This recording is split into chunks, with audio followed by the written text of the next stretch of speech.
exploring the frontiers, interdisciplinary advances in biological and material sciences, ISPF 2026 is organized by Department of Botany, Shiv Prasad Sadanand Jaiswal College, Arjuni Morgaon District, Gondia, Maharashtra. This conference is in collaboration with Indian Indigenous Society for Sciences and Social Sciences, New Delhi, India. Society for Bioinformatics and Biological Sciences, Prayagraj, UP, India. And another collaborator is the Postgraduate Teaching Department of Molecular Biology and Genetic Engineering, RTM Nagpur University, Nagpur.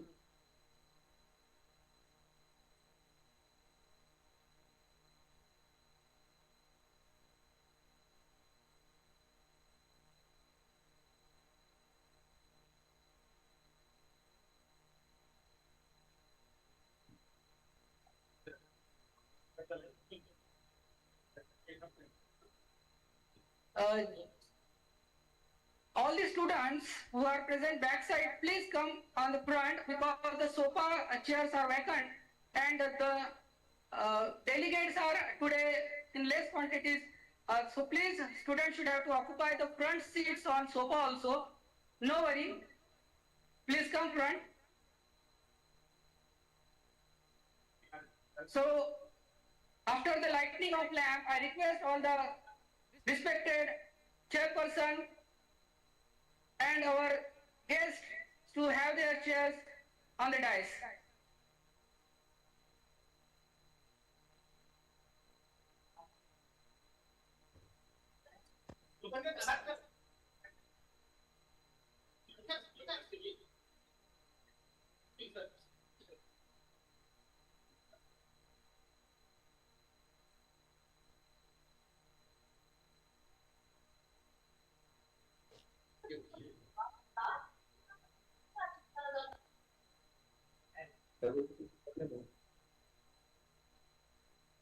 नाही तिथून connect करण्यासाठी हे So all the guests, we are here on the dais.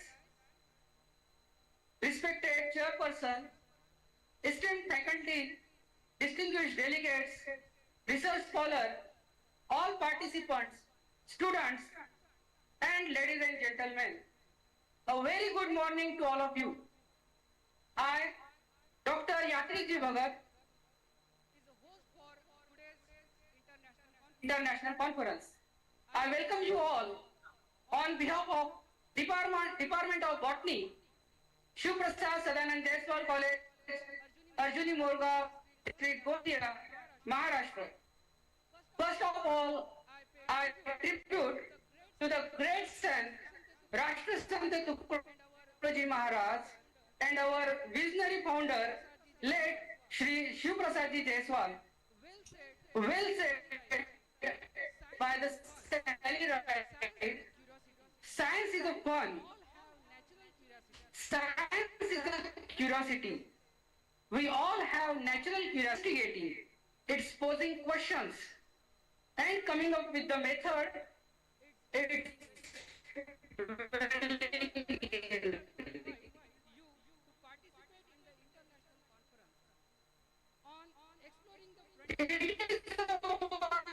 great pleasure to invite you to participate in the international conference on exploring in biological and material sciences to be held on 3rd and the 4th Feb 2026 in hybrid mode at the auditorium of Shiv Prasad Sadanand Jaiswal College, Arjuni Morgaon District, Gondia, Maharashtra.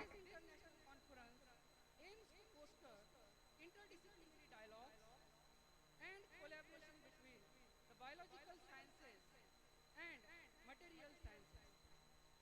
Emphasis will be placed on emerging frontiers in biotechnology, material chemistry, nanosciences, biophysics, and environmental innovation. The conference encourages researchers to integrate tools and concepts across disciplines Recording real in world progress. challenges. So all, we are gathered here for such a wonderful meet from the concern of the corner of the world. We have eminent speakers, we have to deliver their lectures, scientific speeches, and they are to share world scientific progress with us. I kindly request you all, please have a great round of applause for our delegates off the stage and on the stage for all of us.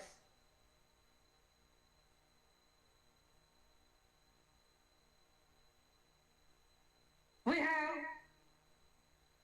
have to welcome our respected guest,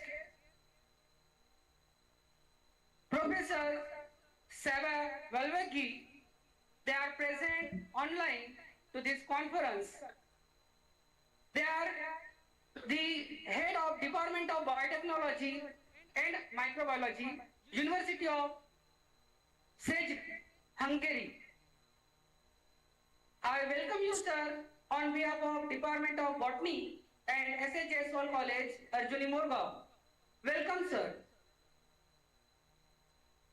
Here, the president of today's program, Shri Lunkaranji Chitlange, and the organizing chair of this event.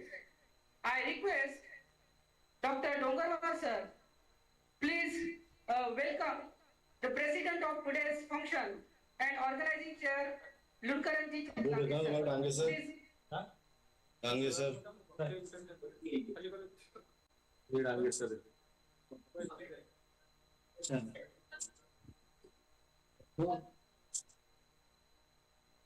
कुठं सुरू आहे तिथं याच्यात अर्जुनी बरोबर. Next, I request Dr. Deshmukh, sir, आज online आहे उद्या offline. please come on the stage and welcome the secretary of Shri Durga Shikshan Sanstha and organizing chair of this event to Mukesh Jaiswal, sir. I request Dr. Sharad Mishram, sir, to welcome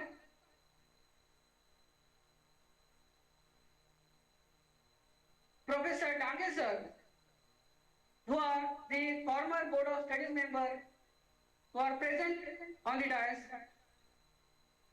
and ex-management councillor.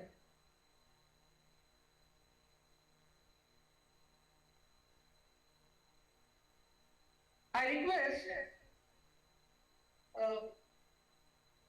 Pankaj Uke, sir, to please welcome CB, sir, IQAC coordinator of the S.H. Jaiswal College. I request Dr. Nitin Vilaytkar, sir, to welcome Gadpale, sir, from the YC College, Lakhandur.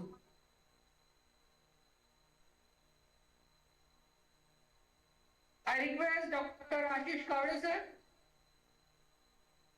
to welcome organizing secretary of this event, Dr. Lakshmikant, Professor Lakshmikant Borkar, sir.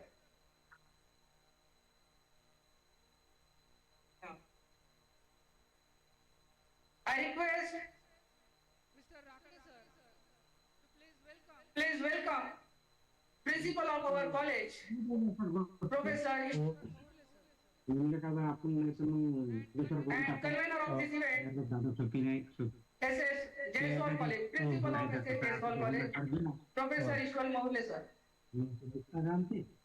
I request Professor Tadas madam to please welcome. मी त्याच्यावर बोललो नाही म्हटलं हागे उचलतच नाही काय Sir, मुक्ता काय who are म्हणते the me joint आता सांगते organizing secretary of this event.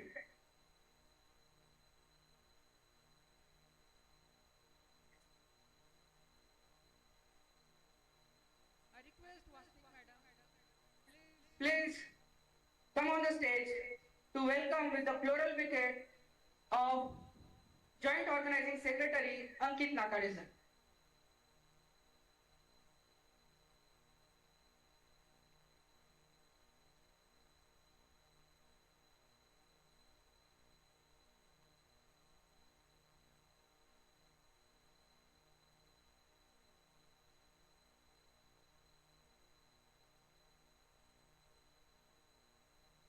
After this welcome ceremony, I would like to request Dr. Mr. Duradkar sir to play Vidyapit Geet. First of all, I would like to request all the participants and who are present here and the delegates to stand up on their positions for the Vidyapit Geet and followed by Maharashtra Rajya Geet.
काळ्या छातीवरी कोरली अभिमानाची लेणी गुलाबी मनगटे खेळती खेळ जीव घेणी पारिंद्याच्या उन्हात शिजला चिखलाच्या थांबाने दिलया गौरवा चिंचिता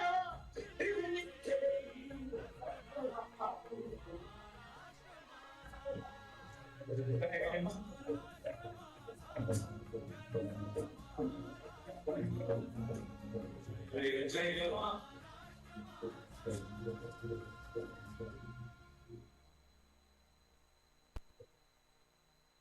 seated on your places. Thank you.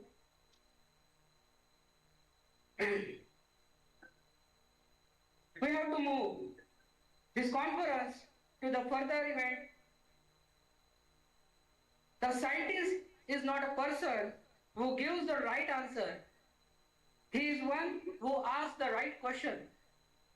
With this, I would like to invite Professor Lakshmikant Borkar sir, organizing secretary of this international conference, Head Department of Botany, SH Jaiswal College, Arjuni, Morgaon, to deliver their introductory remark.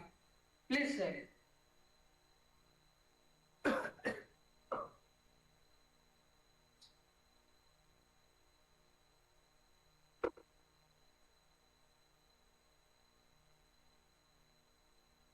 Good morning, all of you.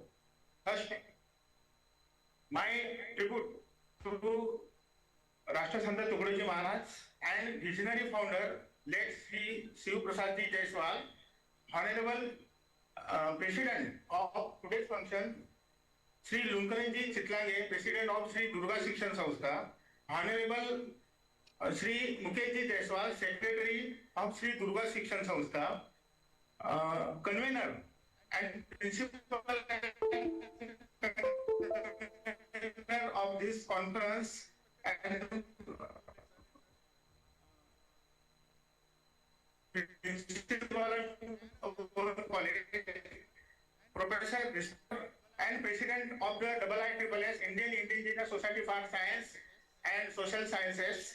Then another dignitary, Dr. Dange sir, Dr.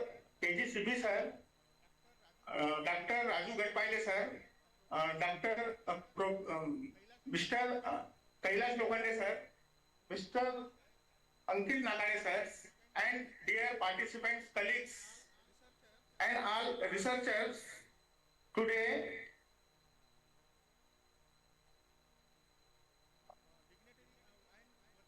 dignitary and virtual dais, invited speakers, delegates joining us from India and abroad,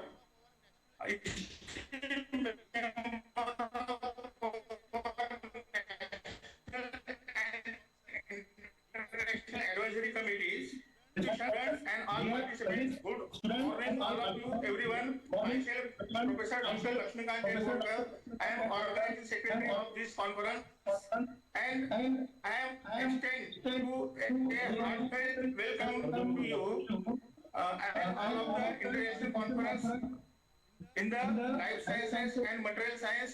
The themes is the exploring the frontiers of the interdisciplinary advances in biological and material science. We are truly honored to the host this international conference under the banner of Shiv Prasad Sadananda Jaiswal College, Arjuni, Morgaon, and to connect with the eminent scientists, academicians, researchers, and students through this inaugural session on 3rd February 2026. Your virtual participation from the different parts of India and abroad reflect the true spirit of global academic collaboration.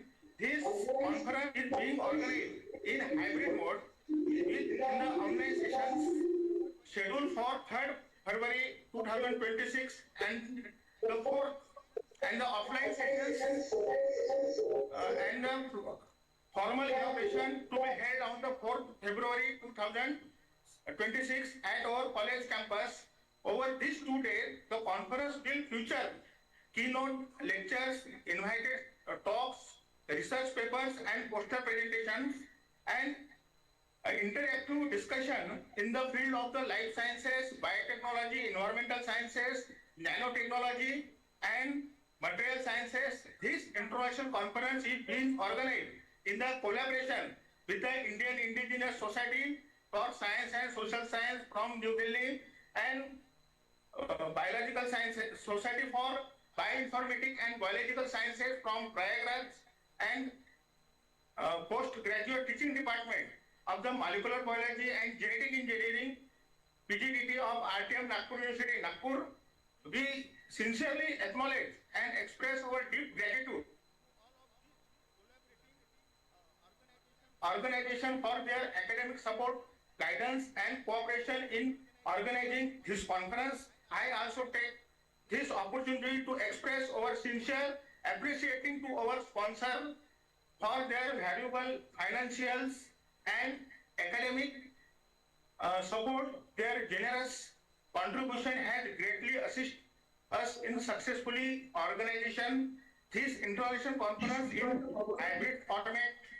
I express my heartfelt gratitude to our honorable chief guest for that is Saba Valvaldil from the Hungary, that is for kindly accepting our invitations and joining us today. I also thank our distinguished speakers.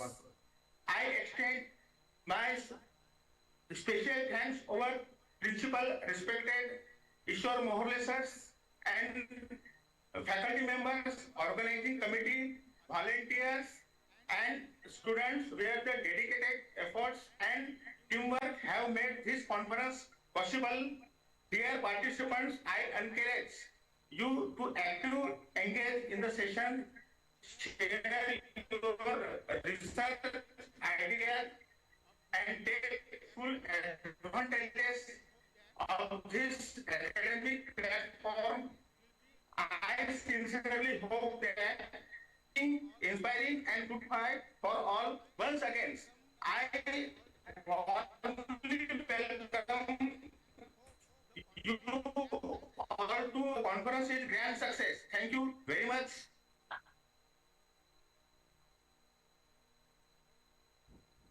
Thank you, Borka sir. Very well said introductory remark. The next event is to start the speeches of our respected delegates. So, online. Thank you, Borka sir. We have Very well said introductory remark. Then our respected delegates. So in online mode, we have with us convener of this event and national president of IISSS. Please confirm Dayanand Gogle sir is there. Online? Yes. Yes.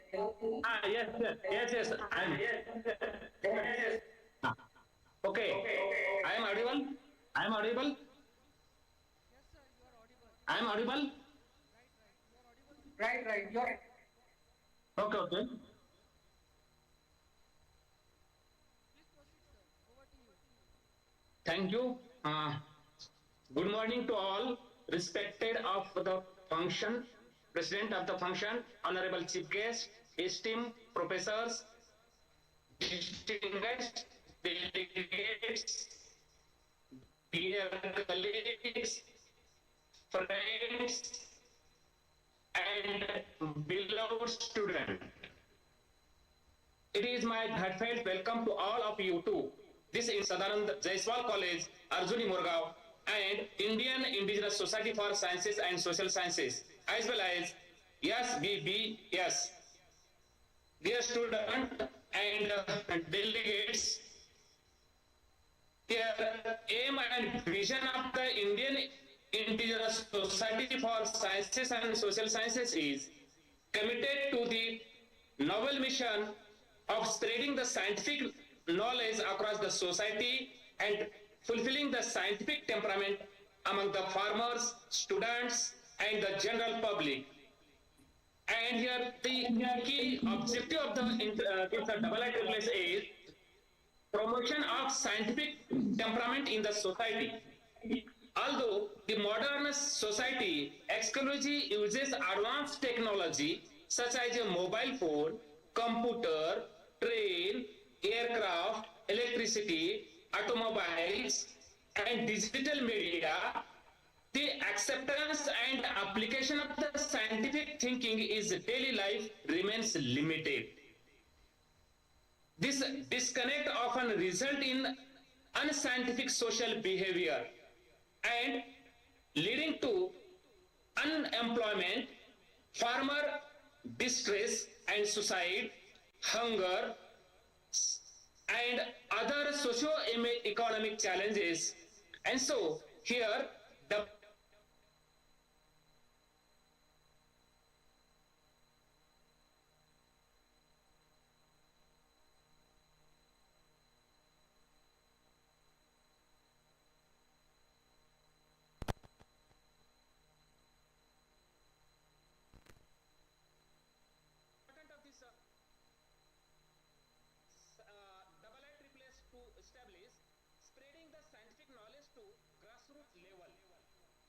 is also dedicate to reaching the last citizen of the India.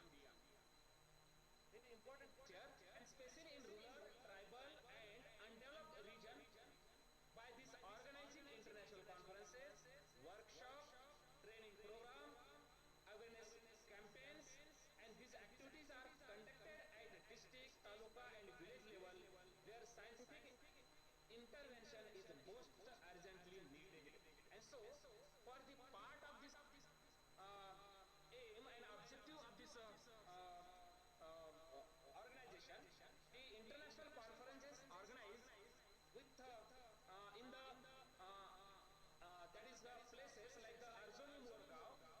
The aim behind is this national and international scientific community comes at the village level and think about the problems of villagers, problems of the farmers, problems of common people. What to do? That is collaborate farmers, common and scientific community. And so here we organize this conference. Lastly, once again I extend my sincere welcome and best wishes to all participants for a fruitful, enriching, and inspiring conference experience. Thank you to all.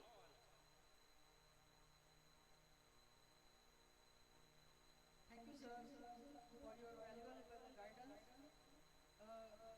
Definitely, science will be served for the farmers, villagers, and the benefit of the community. Thank you, sir. Thank you for your valuable words. The next speech is to be of our chief guest, Professor Sara Kalwaki. They are also present online. I request our technical team to please play their video on the screen.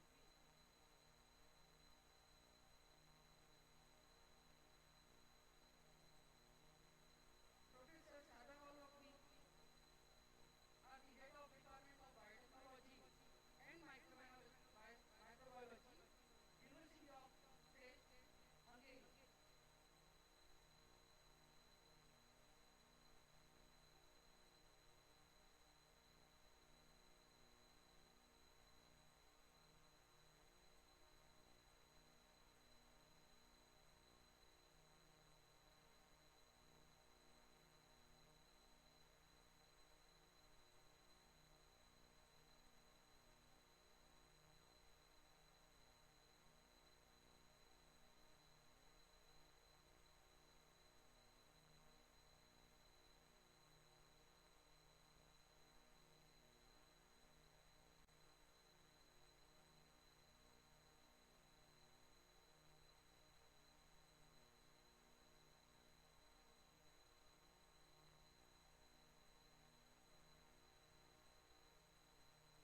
Please, technical team, we will play keynotes afterwards of the sir.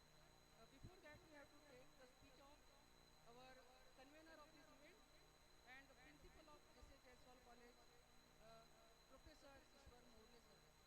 Sir, please come on the dais for your valuable words. I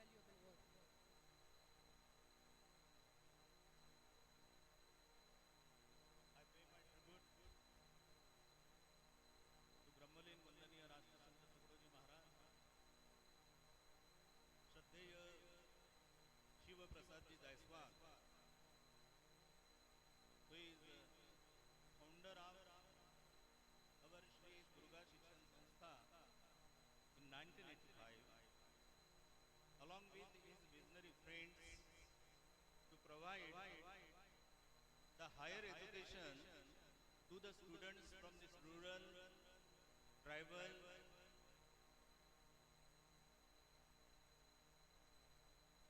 underprivileged and Naxal affected region, especially for the girls.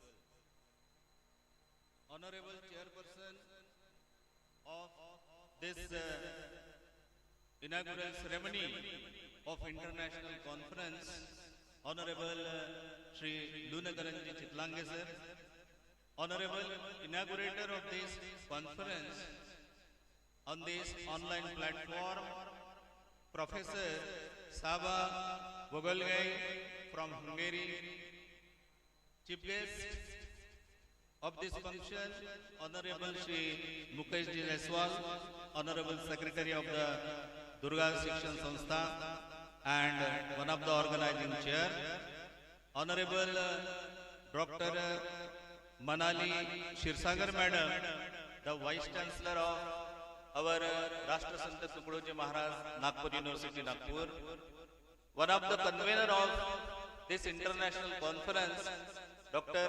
Professor Dayanand Gogle sir, who is also the National President of IISS and Head of the PG Department of Molecular Biology and Genetic Engineering of Rashtra Sant Tukdoji Maharaj, Nagpur Vidyapith, Nagpur. Co-conveners, Honorable Professor Ramtege, Professor Dr. Shamkuar, Professor Dr.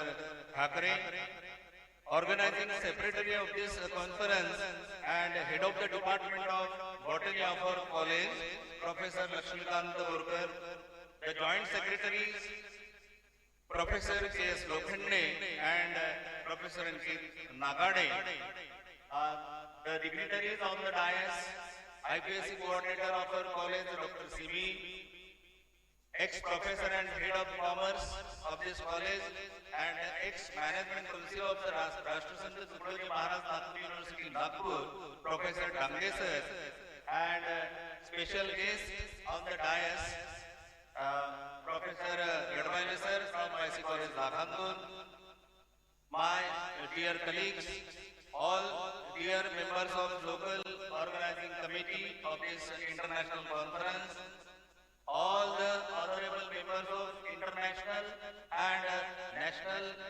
advisory committees, dear faculty participants, principals, research scholars, esteemed keynote speakers, and our teaching and non-teaching staff, and dear students present over here. Dear friends, good morning one and all. It is a privilege and a pleasure for me to welcome you all in this international conference on exploring the frontiers, interdisciplinary advances in biological and material sciences. This conference is organized by Department of Botany of our college in collaboration with PG Department of Molecular Biology and Genetic Engineering, Rashtra Sant Tukdoji Maharaj, Nagpur University, Nagpur, and IIIS, that is Indian Indigenous Society for Sciences and Social Science, Delhi, then Society for Bioinformatics and Biological Sciences, Prayagraj. For the first time in the history of our college, this kind of international conference is organized in our premises, and the Botany Department of our college dared to organize this event. First of all, I heartily congratulate to our local organizing committee who takes painstaking efforts for the successful organization of this conference. We are gathered here now, many of you, that as this conference, international conference, is organized in a hybrid mode. That is in online mode and offline mode also. Many participants, the keynote speakers, they are joined this conference in online mode. And here in this auditorium, in this hall, we are present in offline manner. So, we are visible to them, they are also visible to us. And whatever planned checkout for the successful organization of this conference is new for us, new for our area.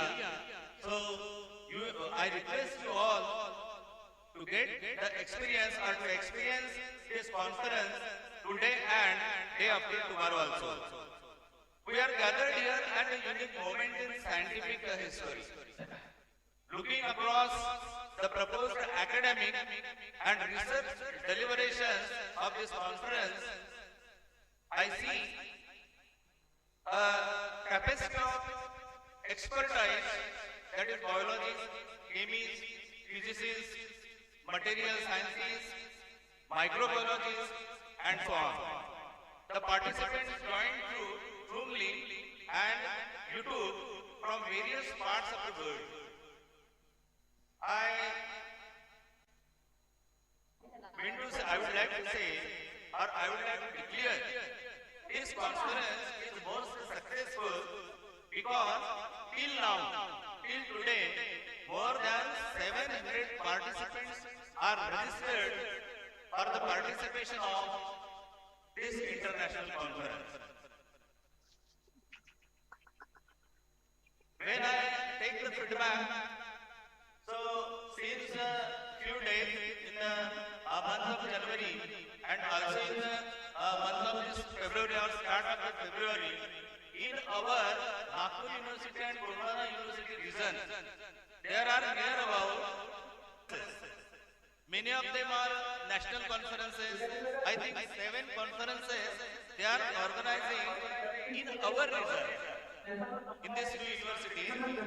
So as far as the number of conferences, whether these are international or national conferences, as far as the registration concerned, the number 700 is not too less. It is too higher than all our conferences organized before this, and In future, I would like to say, so more than 700 registrations done for this international conference, and these participants are from various countries. Not only the participants are from India, they are from America and various parts. They are not present here, but they are present in online platform. So some are from America, some are from Japan, some are from Uzbekistan. So various parts of the world, various participants, they are participated, they are registered and joined through Zoom link, as well as they are viewing the YouTube. So all these participants from various parts of the world, various states of our country, various participants are from different states. These are brought together by a single powerful realization that the most complex challenges of our country cannot be solved within a single silo. So considering the remarkable trends, we are seeing today living material.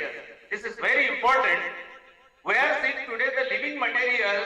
We are now developing living concrete.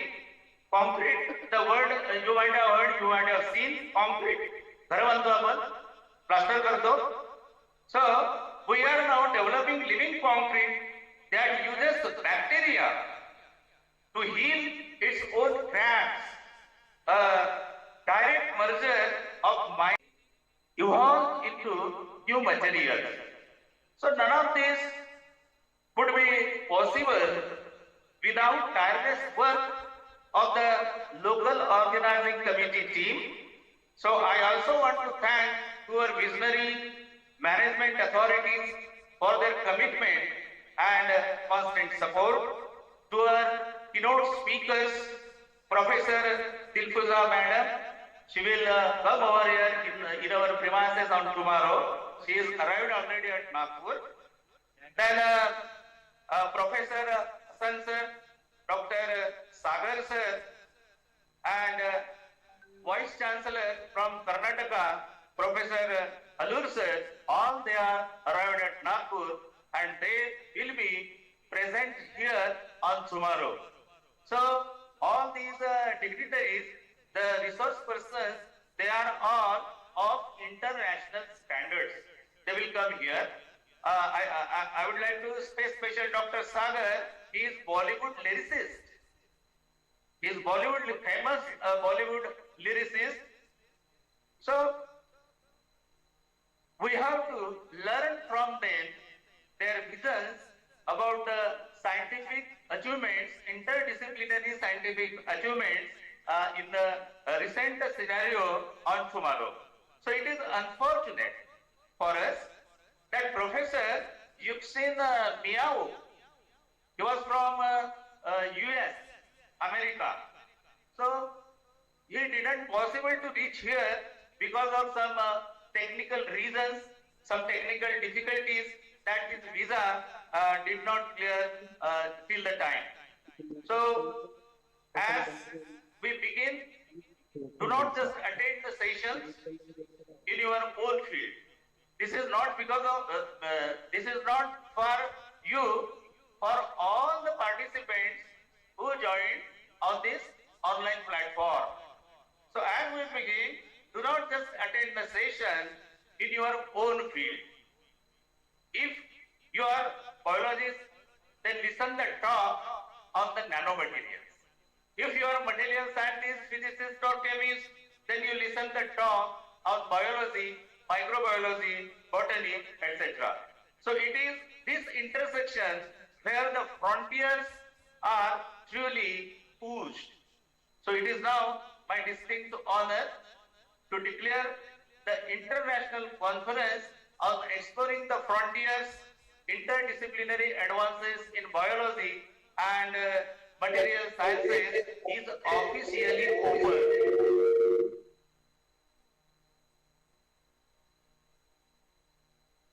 May I request to all participants who are in offline and online platform, so feel free to enjoy this conference and make this conference a grand success. Again, I, being the principal of this host college and convener of the international conference, once again, I welcome you all and here, Jai Hind, Jai Maharashtra. Thank you.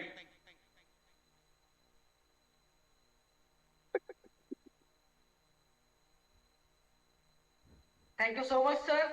Very well said.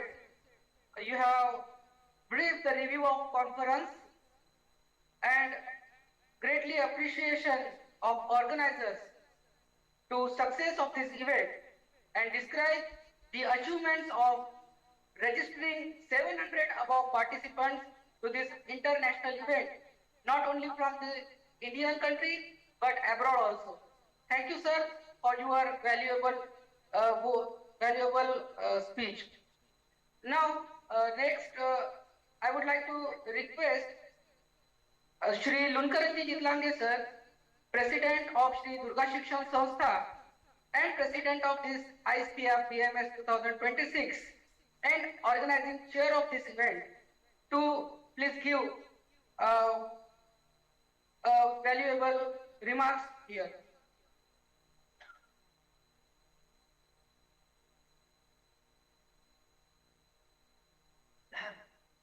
स्वरूपात असलेले संत तुकडोजी महाराज आणि स्वर्गीय शिवप्रसादजी जयस्वाल यांना प्रतिवादन आणि आज international conference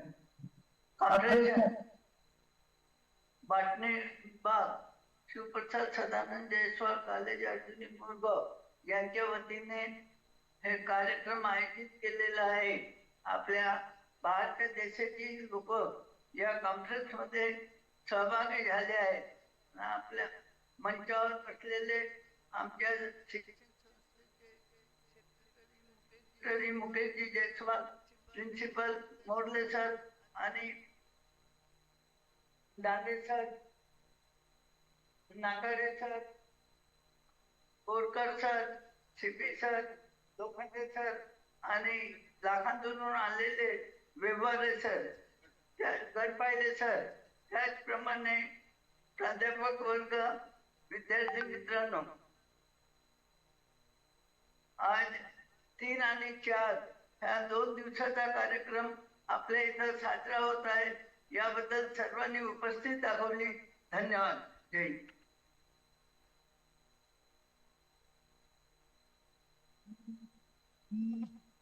Thank you, sir. This is very much important note from the president of this Durga Shikshan Sanstha, and we are going to further move ahead of this event.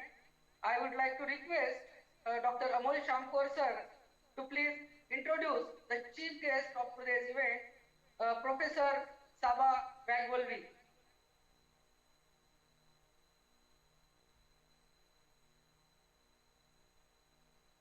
Thank you, Yatri Bhagat sir.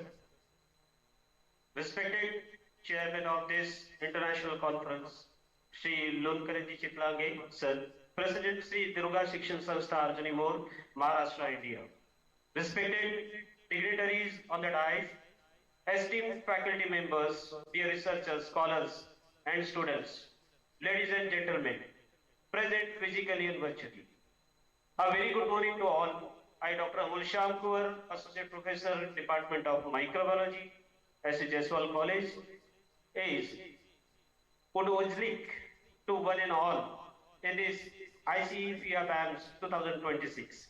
It is a great honor and privilege for me to introduce today's chief guest, a towering figure in the field of microbiology and biotechnology, an internationally renowned scientist, an inspiring academic leader, and an exceptional mentor, Professor Chaba Bagwalji. Professor Bagwalji is a full professor and head of the Department of Biotechnology and Microbiology at the University of Szeged, Hungary, one of Europe's most prestigious institutions for life science research. In addition to this, he also serves as the head of the biology doctoral school, playing a pivotal role in shaping future generation of scientists. With an illustrious academic journey, Professor Bagwalji holds a Doctor of Science degree from the Hungarian Academy of Science, along with a PhD in microbiology and biotechnology.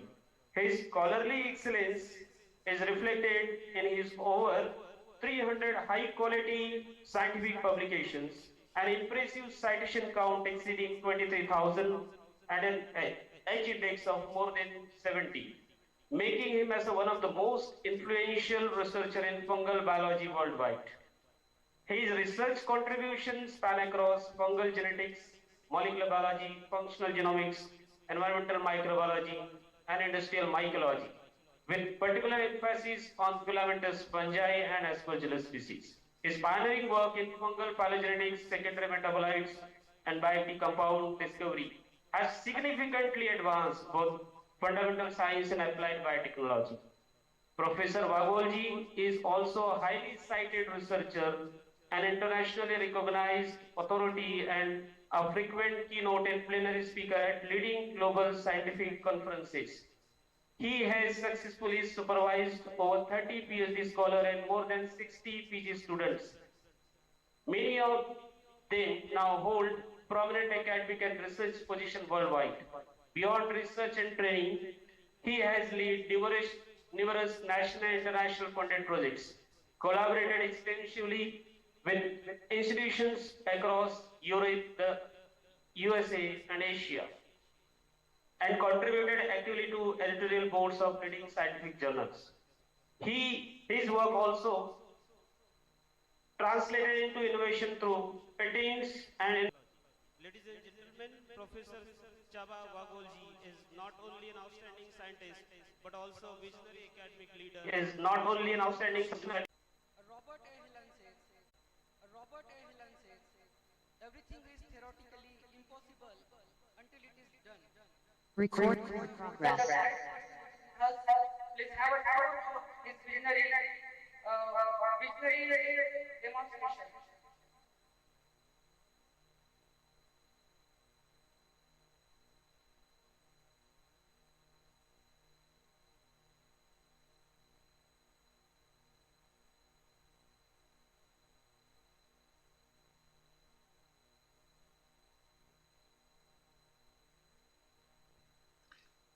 Distinguished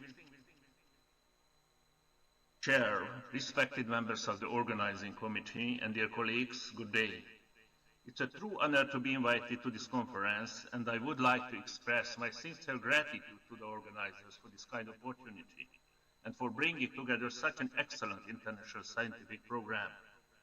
Why I would have greatly appreciated the opportunity to be with you in person, I am unable to travel on this occasion, and therefore I am presenting my talk in this special recorded format.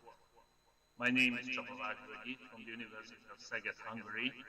Today I will speak about how microbial inoculants can contribute to climate resilient, low input agriculture, and I will illustrate the concept with a few applied case studies from crop production and forestry. Agriculture is facing what we can call a triple crisis. First, climate change, increasing drought, heat, floods, and weather unpredictability. Second, environmental pollution is intensified by contamination from pesticides and fertilizers. Third, biodiversity loss affects above ground and below ground ecosystems, including the microbial diversity of soils, connected and reinforcing. Together, they create increasing security risk for agriculture, and they force us to rethink how we protect crops, manage soils, and sustain productivity. This slide highlights climate-driven changes in Hungary, showing the expected increase in maximum dry spell length across time periods from the past observations to future directions. Even in regions with traditionally moderate climates, drought risk is becoming a dominant constraint. In practical terms, resilience to water stress is moving from a nice-to-have trait to a core requirement for many cropping systems. On the environmental side, the chemical landscape is enormous. The CAS register has grown from a few 100,000 registered substances to the mid-60s to hundreds of millions today. And global estimates suggest hundreds of thousands of chemicals are on the market. For agriculture, the key message is not the exact number, but the scale. Chemicals and their residues can influence soils and water resources, and they can affect biological communities, including beneficial microorganisms that support ecosystem services. This figure summarizes global pesticide use trends over recent decades. Patterns vary by region and crop system, but overall pesticide use remains substantially vertical. This is why we need practical tools that can reduce chemical dependence by preserving yield stability and growth. The drawback of agrochemicals include ecological impacts such as declines in soil microbial biodiversity and loss of ecosystem services, and human health risks, especially for agricultural workers, and through chronic exposure. Food safety is also a concern through residues in crops and contamination of water resources. Glyphosate is a well-known case study. It is highly effective and widely used, yet long-term environmental persistence and broader biological effects have been debated. However, it's now classified as a Group 2A, probably carcinogenic status.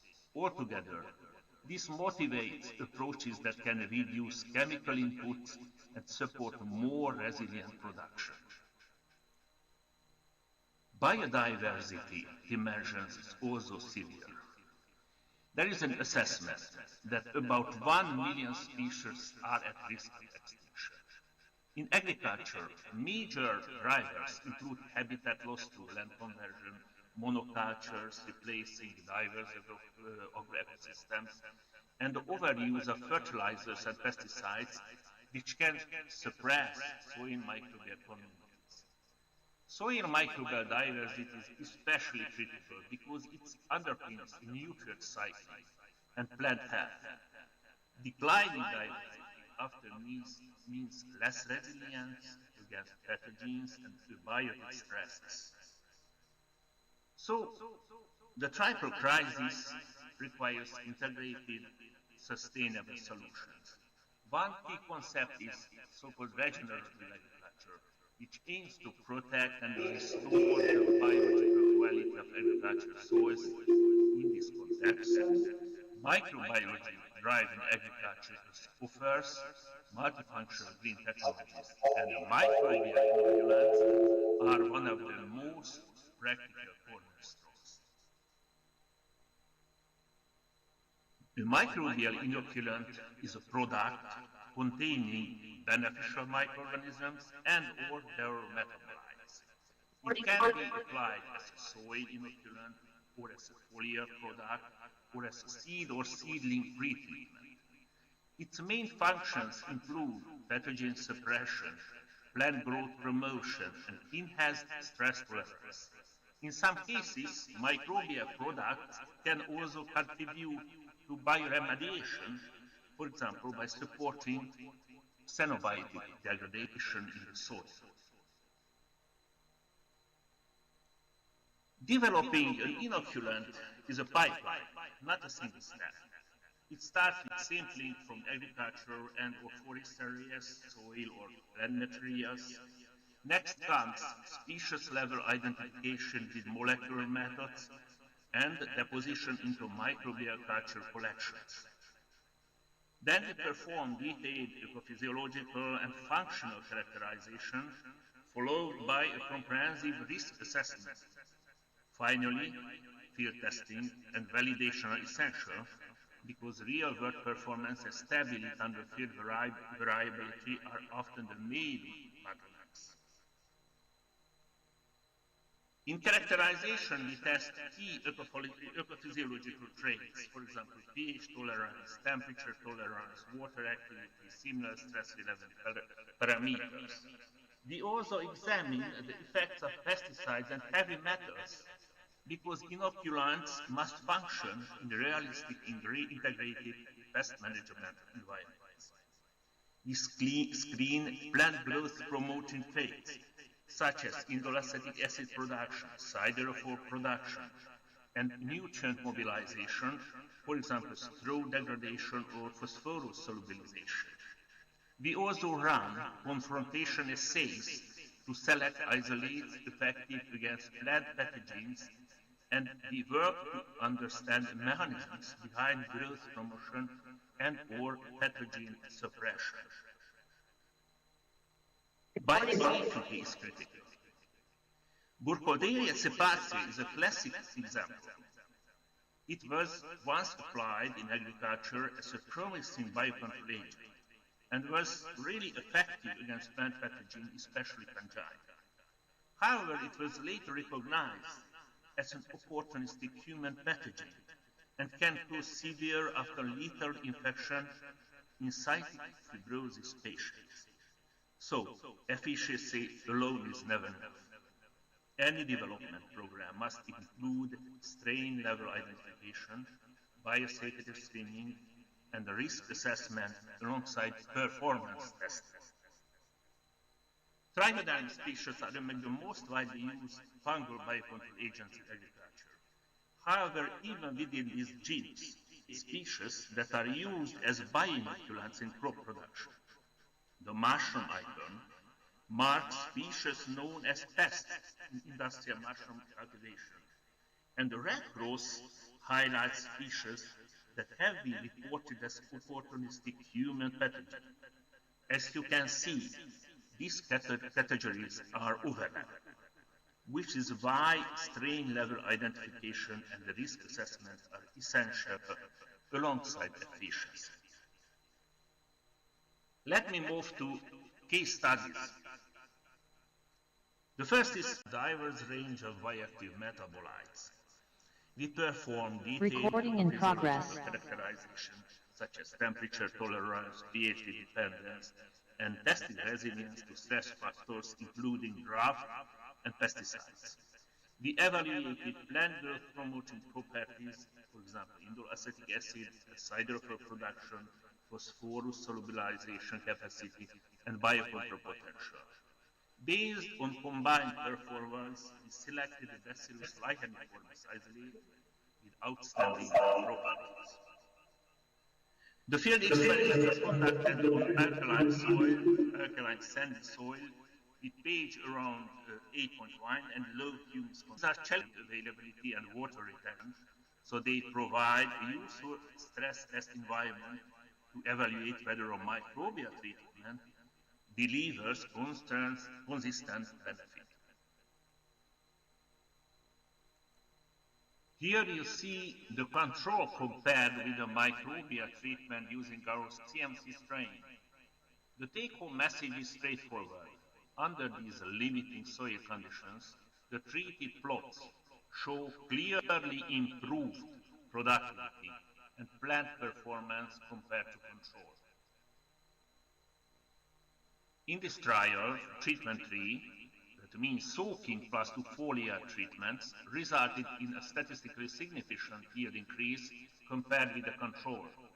This highlights an important practical point. Not only the strain matters, the microbial strain, but also the application strategy and timing within the cultivation practice. To translate this into practice, when calculating with about 33,000 plants per hectare, the difference between the control yield and the treated plots corresponds to a gain between roughly 5.7 and 16 tons per hectare, depending on the treatment regime. The results also suggest that the average tuber size increased with the frequency of treatments, which is important not only for total yield, but also for market value and uniformity. In the second case study, he developed a complex soil bioinoculant called plant vita. It is based on 2 fungal and 3 bacterial strains with complementary beneficial functions. The overall idea is functional synergy, combining traits such as antagonism against plant pathogens, polysaccharide degradation, phosphorus mobilization, broader antimicrobial activity, nitrogen fixation potential, plant growth promotion. This slide lists the strains and their primary intended role. The key point is not to memorize the species name, but to understand the concept. The consortium can combine multiple mechanisms, different functions, and provide a potentially robustness compared with a single strain product, especially under variable field conditions. This figure summarizes the effect of microbial treatments on sweet potato storage root, yield, and average tuber size. The letters indicate statistical grouping values sharing the same letter but not significantly different. Overall, the complex inoculant increased the yield compared with the control with treatment-dependent differences. It's highlighted in the highlighted treatment, soak cuttings in the complex inoculant before planting, plus an additional soil inoculation around the day 34, the yield increase compared to control was about nearly 12 tons per hectare. This is practically meaningful effect size and supports the value of optimized application regimes. The third case study moves behind crops to forestry. Climate change reduces the resilience of forest ecosystems, and the root diseases can cause major economic and ecological losses. Armillaria root rot is one of the most destructive forest diseases. So we explored whether microbial biocontrol could improve the survival of young trees in heavily infected areas. This slide outlines the armillaria infection cycle. Infection can spread through rhizomorphs, these are underground infection pathways, leading to cambial destruction, root and trunk decay, and ultimately tree decline. Because infection can persist and spread to the soil network, it is very difficult, this is a very difficult pathosystem and a strong candidate for integrated biological approaches. We isolated Trichoderma strains from armillaria-infected forest soils. The isolates shown here demonstrated very good in vitro antagonistic abilities toward the tested armillaria isolates. This provides a mechanistic rationale for field testing, Strong antagonism in laboratory assays can support selection of candidates for practical forest application by keeping safety and ecological considerations in mind.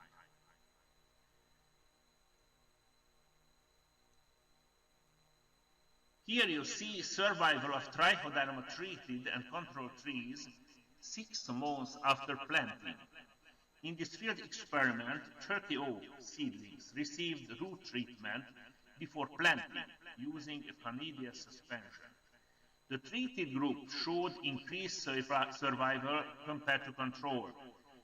In forestry, survival rate of young trees is a key endpoint for successful reforestation under disease pressure. Finally, we must emphasize responsible use.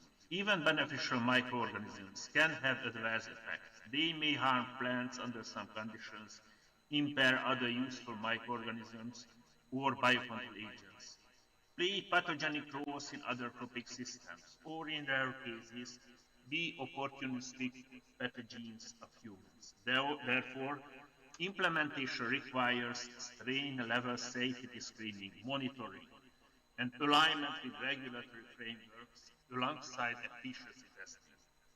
To conclude, microbial inoculants can contribute to reduced use of chemical pesticides, biocontrol to inhibition of plant pathogenic microorganisms, biofertilizer-like effects, and in some contexts, even bioaugmentation effects.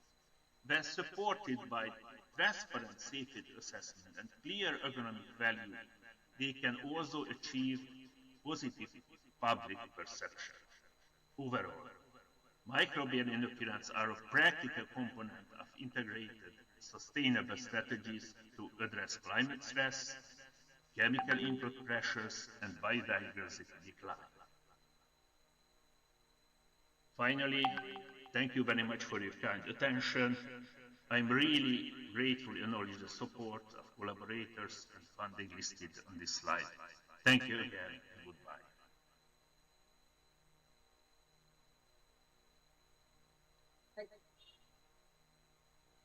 Thank you. Hello. Hello. Hello. Thank you very much, sir. You have touched the various important points and aspects in the field of agricultural crisis, environmental pollution, use of pesticides, drawback of agrochemicals, biodiversity loss, microbial inoculants, biosafety and risk assessment, and even the forestry conservations. We have to use the microbials for the benefits of mankind.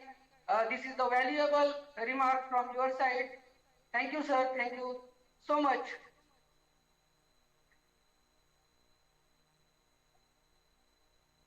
So we have to move for the further moving this session, and the last part of this session is the vote of thanks. I like to call upon stage Mr. Ankit Nakade sir to give the vote of thanks for this session.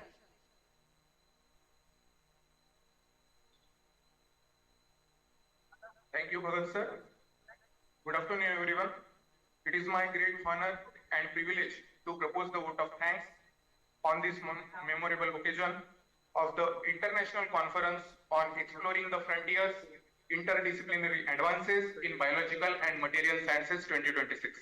On behalf of the organizing committee, I, Ankit M. Nakade, Assistant Professor, Department of Botany, Shiv Prasad Sadanand Jaiswal College, Arjuni, Murgaon, I extend our heartfelt gratitude to all the distinguished guests, delegates, researchers, faculty members, and students whose presence had made this conference a grand success.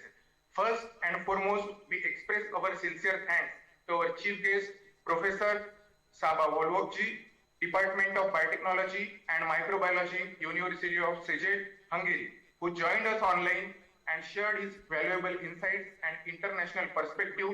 Sir, your inspiring address has greatly enriched this conference and motivated all the participants.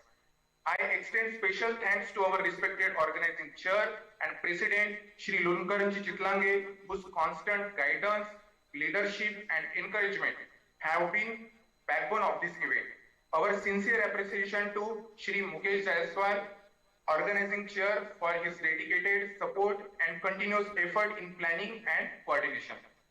I would like to express my heartfelt gratitude to Professor Dayanand Gokhale, convener and national president of IISSS, Professor Pramod Ramtike, president SBBS and co-convener of this event, as well as Professor Ishwar Mohurle, convener and principal of our college, for their vision, academic leadership and unwavering commitment to making this conference successful.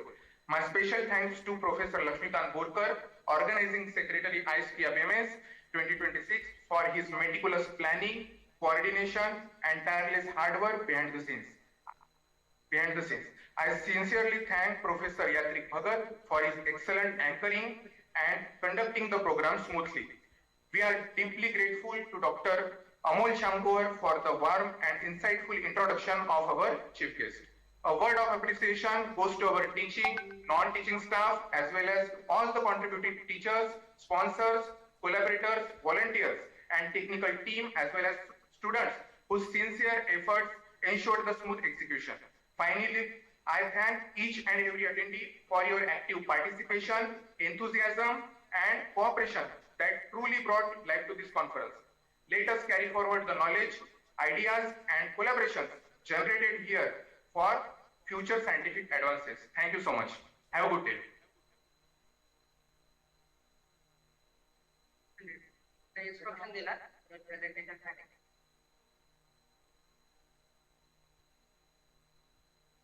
खरं तर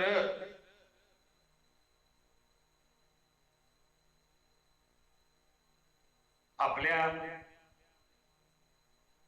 महाविद्यालयामध्ये अशा प्रकारचा event organise करणं हे अतिशय चॅलेंजेबल होतं आणि हा संपूर्ण चॅलेंजेबल टास्क आपल्या महाविद्यालयाच्या सर्व घटकांनी, संस्थेचे पदाधिकारी असतील, सहकारी प्राध्यापक बंधू भगिनी असेल, शिक्षकेतर कर्मचारी असतील आणि आपण सर्व विद्यार्थी असाल, मला असं वाटतं की ही जी आंतरराष्ट्रीय परिषद आहे, ही आंतरराष्ट्रीय परिषद ज्या व्हिजनने आपण ऑर्गनाइज केलेली आहे, ते व्हिजन आपलं सक्सेस झालेलं आहे असं मला वाटतं. आणि म्हणून आपल्या सर्वांसाठी आपण सर्व आपल्याच जागेवर उभं राहून टाळ्यांच्या गजरामध्ये आपण स्वतःसाठीच, आपण सर्वांसाठीच ओवेशन द्यावं, खूप टाळ्यांचा गजर करावा.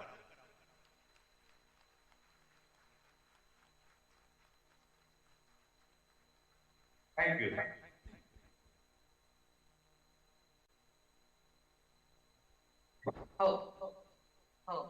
So the program is ended with the permission of the president, and the next event will be the oral presentations. I would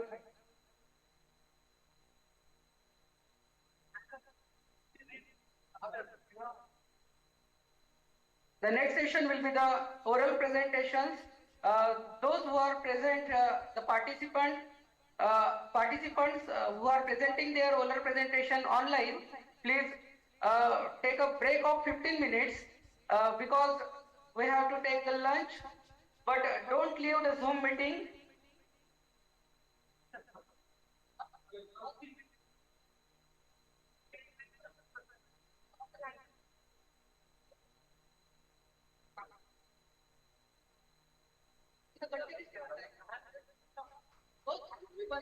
hello, उपस्थित सगळ्यांसाठी महत्वाची सूचना आहे. जितके काही पार्टिसिपेंट्स इथं आलेले आहेत, जमा झालेले आहेत, तर त्यांना जेवणाची व्यवस्था केलेली आहे. प्रत्येकाने जेवण करून जायचं आहे, लक्षात ठेवा. म्हणजे हे जे आहे 1 वाजता जेवणाचं प्लॅनिंग सुरू आहे. आता ओरल प्रेझेंटेशन होणार आणि ओरल प्रेझेंटेशन सुरू असतानाच झाल्यानंतर तुम्हाला सगळ्यांना जेवण करून द्यायचं आहे, लक्षात ठेवा.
FG.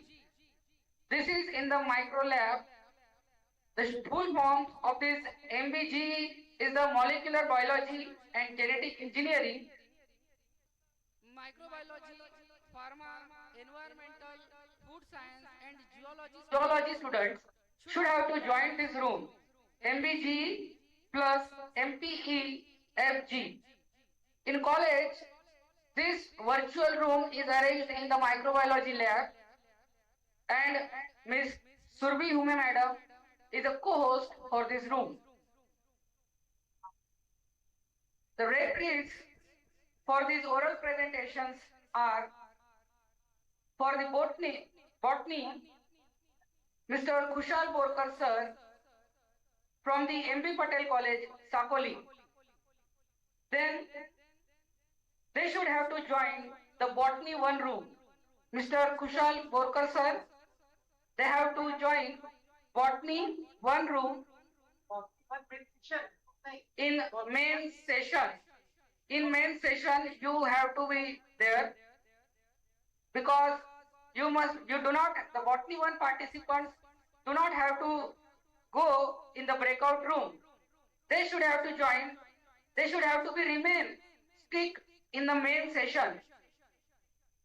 Only zoology plus botany 2, PCM, MBG plus MEFG, these participants have to join the breakout rooms. Botany 1 participants remain to be in the main session as it is going on. The referees for the botany subjects, I have previously said, the Kushal Borkar sir from MB Patel College, Sakoli. They should be present in the main session of the Zoom portal. Do not have to enter in the breakout room. Second is the Bhupesh Mende sir. Bhupesh Mende sir have to join the botany 2, zoology plus botany 2 room. They are the referee for the botany 2 room. They should have to enter in the breakout room. Zoology referees are Dr. Deepak Bansod sir. They are from Mungate College, Kurkela, and they have to enter in the zoology plus botany 2 breakout room. Then Dr. Virendra Sangode sir from MB Patel College, Sadak Arjuni, they should have to enter in the zoology plus botany 2 room. Similarly, the referees for the microbiology are Dr. Piyush Sangar Sahib sir, JM Patel College, Bhandara. Then the Raju Gadpaile sir, YC College, Lakandur. They should have to join the room number 4, MBG plus MEFG. This virtual room they have to join. Then the physics, Dr. Amar Nandanwar sir, JM Patel College, Bhandara. And second is the Dr. Atul Erpude sir, NH College, Brahmapuri. They should have to join the room of PCM, breakout room of PCM. Then the mathematics. For mathematics, we have Dr. Pitambar Gaikwad sir from Arvind Babu Deshmukh College, Barsingi. They have to join PCM room, breakout room PCM. Next, the subject chemistry. For subject chemistry, Dr. Atul Nagpure sir from Rashtrapita Mahatma Gandhi College, Nagpur. They have to join the PCM room, PCM breakout room. Again, Dr. Humesh Anande sir, Rashtrasanta Tuklodi College, Chimur. They have to join the PCM breakout room. MBG plus MEFG. For this, we have referees Amit Jagia sir from MB Patel College, Sakoli.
of International Conference on 3rd February 2026. We are privileged to have with us our estimated referee, who is expert in evaluation, the academic quality of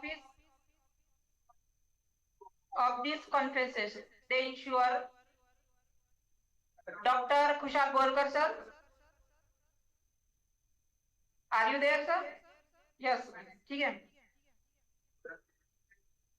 Now, we now begin the oral presentation session. I kindly request to all presenters to adhere and allow time, followed by the brief discussion and guided by our referees. Okay. Without further delay, I invite our first presenter,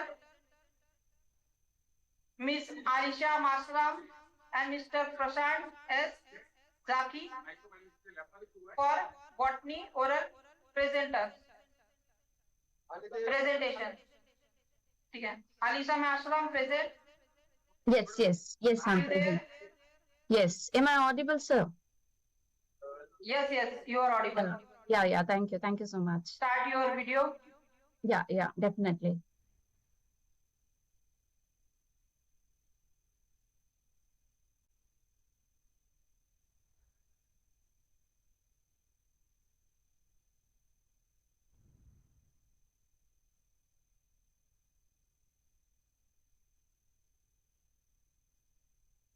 Am I visible to you, sir?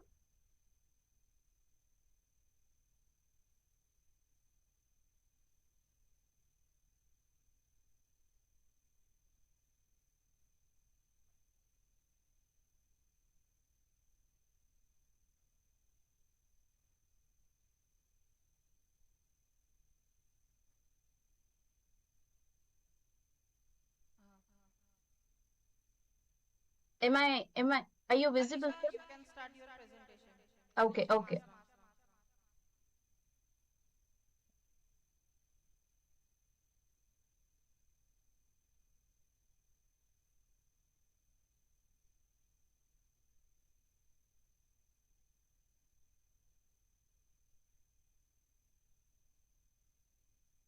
Hello, sir? Shall I start, sir?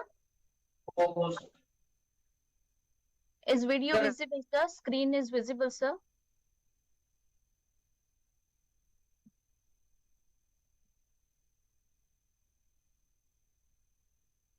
Hello?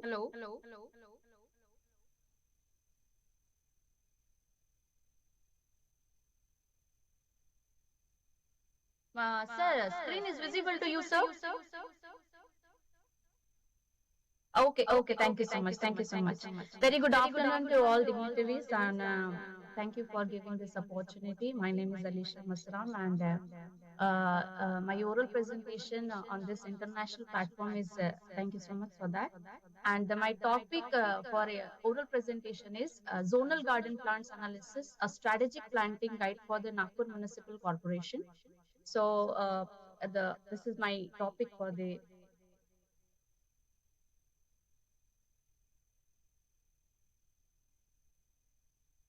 Thank you. This is the introduction for Nagpur cluster. What is the reason behind it? The Nagpur is basically divided into NMC. Nagpur Municipal Corporation is basically divided into 10 big zones. So this is the small introduction on that. The introduction to Nagpur's horticulture cluster.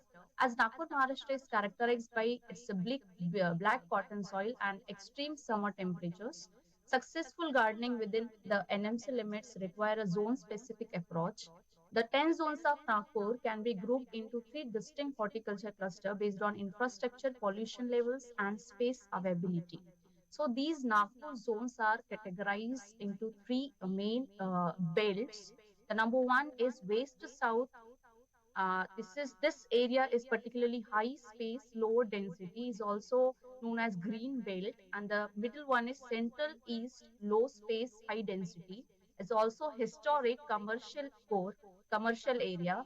And the third is north southeast new infrastructure roadside plantation focus. This northeast is developing fringes. It's currently inside in developing area.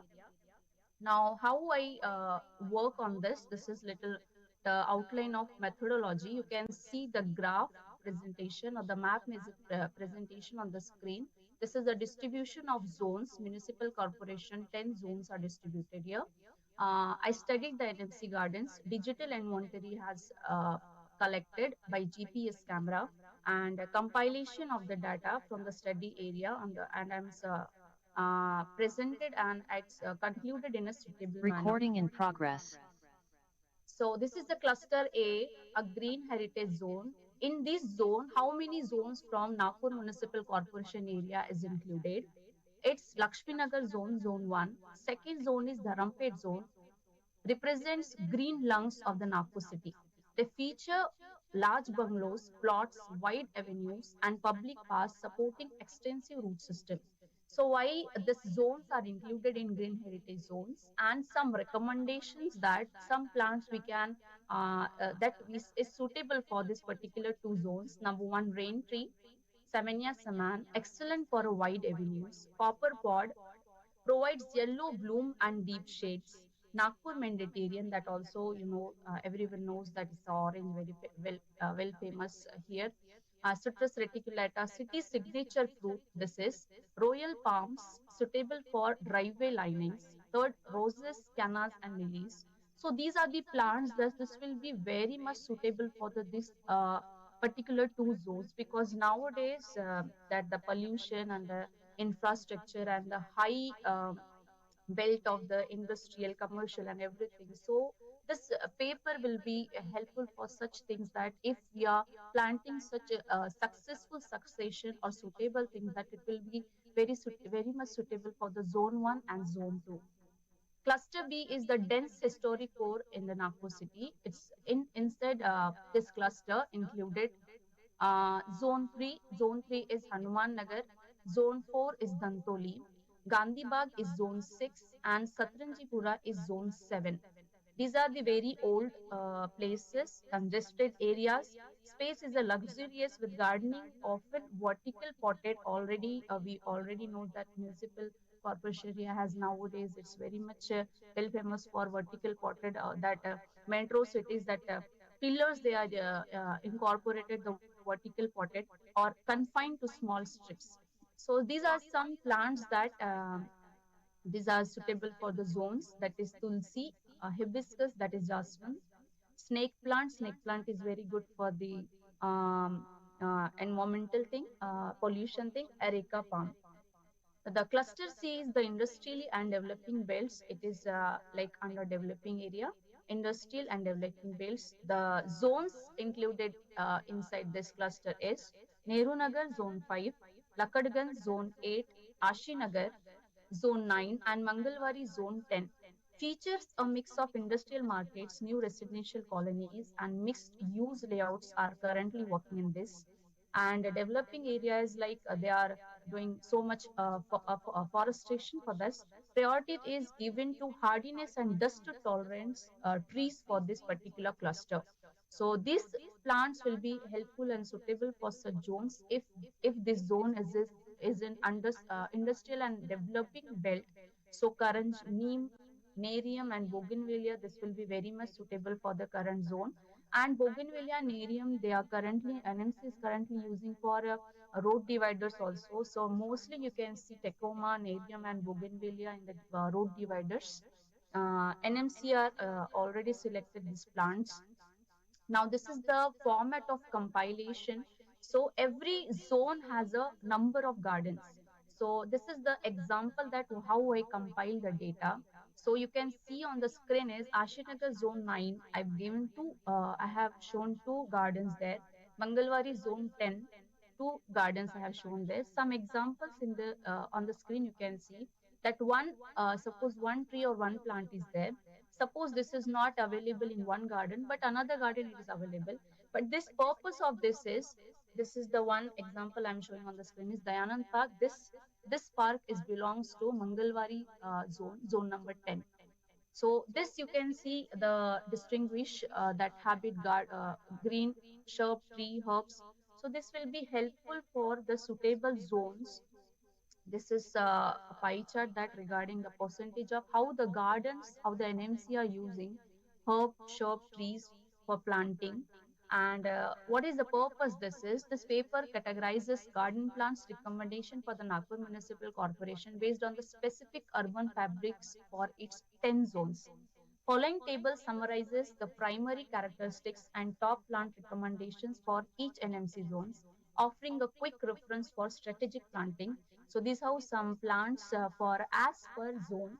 Inside zone, many gardens are there, and many gardens have many plants. But if we are going for a which very good success for NMC, these things will little helpful for them. So primary characteristics that if Lakshmi Nagar zone we are taking, so it's green and spacious. So the top recommendation tree is Gulmohar and the shrub is Exora. So this is little bit outline of how the zones should be if we are giving some suggestions for recommendations that if you are planting. So these are some references. These are some books that I followed. Thank you.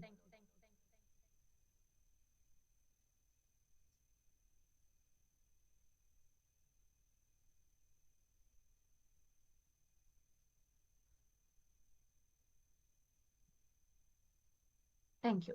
Thank you, Alicia. Sir, any and for Alicia, खुशहाल sir, आप video on करके दे क्यों दे?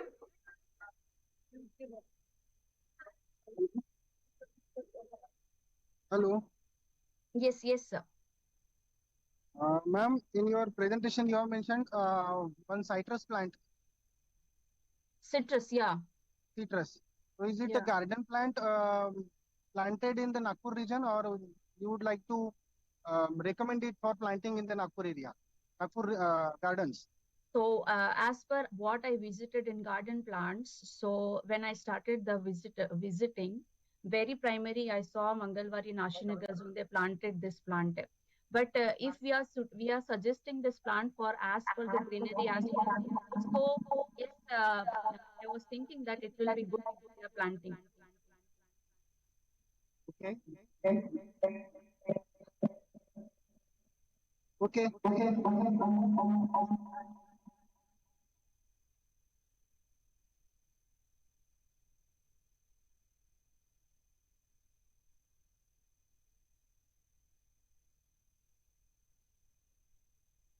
Thank you, Alicia.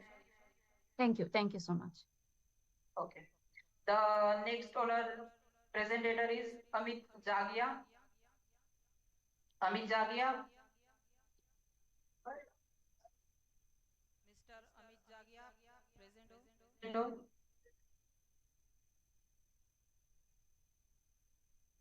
Okay, we go to the next. The third oral presenter is Ankit Kamble. Okay, sir. Okay, sir. Thank you, sir. Good afternoon, sir. My name is Ankit Kamble from Nagpur. My presentation topic is assessing the impact of non-timber forest product NTFs on livelihoods in the Nagpur district of Maharashtra, India. Non-timber forest, this is introductory parts. Non-timber forest products are the pivotal to forest ecosystems and are clear to the livelihood of populations that. Yes, sir.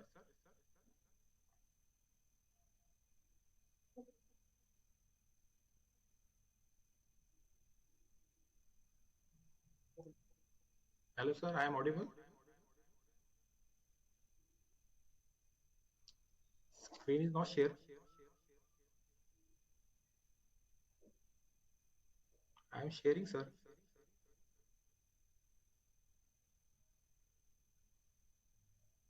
Screen is. Thank you, sir. So the NTFTs supply essential resources for the food, traditional medicines, household needs, and additional revenue area like Maharashtra, Nagpur district. It is essential to comprehend the availability, use, and the livelihood importance of NTFT to support inclusive rural development and sustainable forest management. Non-timber forest products as MTFTs are essential for maintaining the household income and food security, and also the major sources for building material, edible resources, traditional medicine practice, and commercial income for tribal. Methodology. This is the methodology. I chose my study area is the Nagpur district, so including the all 14 tahsils. And the survey was gathered 15 months of field survey from January 2024 to March 2025. And I selected the forest range area around the Nagpur districts. About the 181 respondents were interviewed, and the structure questionnaires and the interactions were done.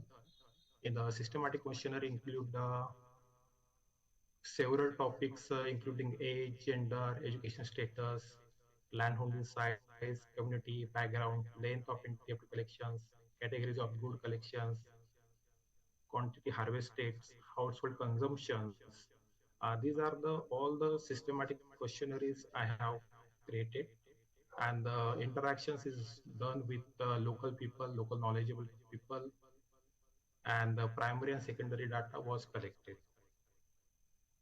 The primary data is in the form of the local guides, citizens, and the young people with the knowledgeable traditional knowledge and the forest resources, while the secondary data was collected from the forest department records, which is report published literatures and part 10 government papers. Result and discussions. The study identifies the 47 non-timber forest products from the villages in the Nagpur districts that are close to the forest, demonstrating the significant diversity. Yes, sir.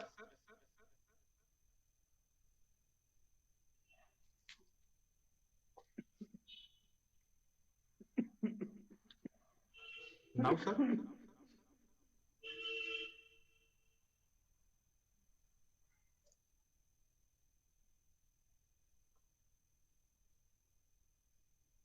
Okay.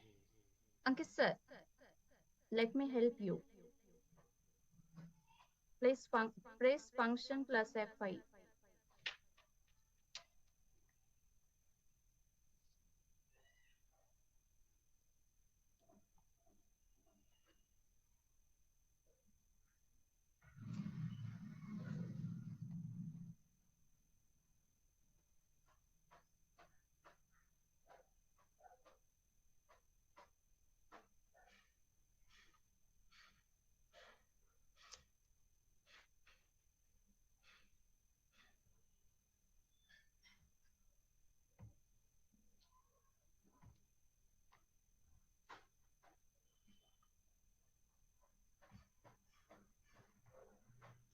Now, sir.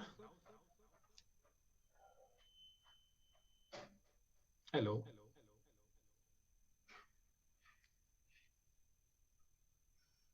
Okay. The slide is changing or not, sir?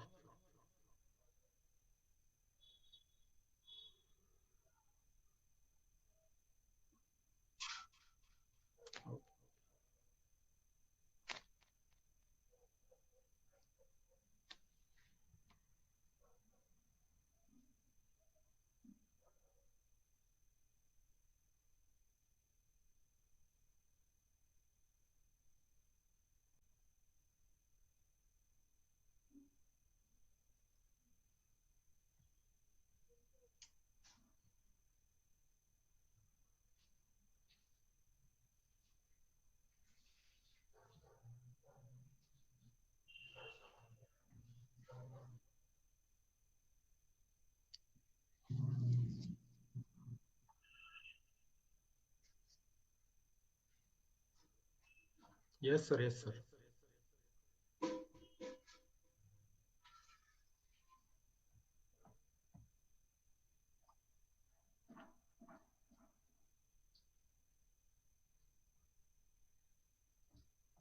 Now, sir?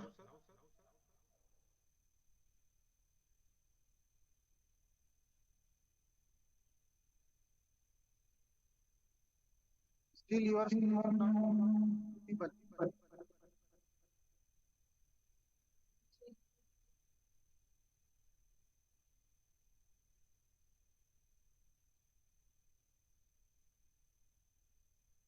It is okay. You go with your presentation, sir.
Ankit, sir, your mic is muted, I think. You just switch on your mic first.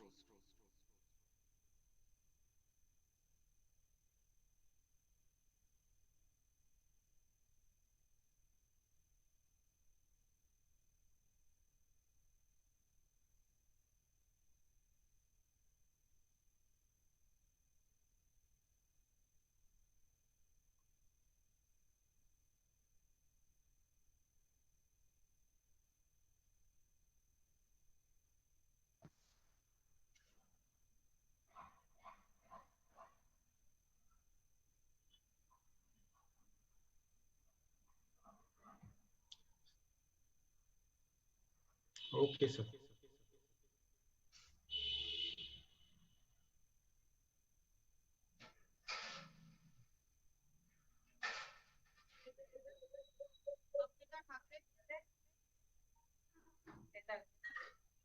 Ankita Thakre, are you there? Ankita Thakre.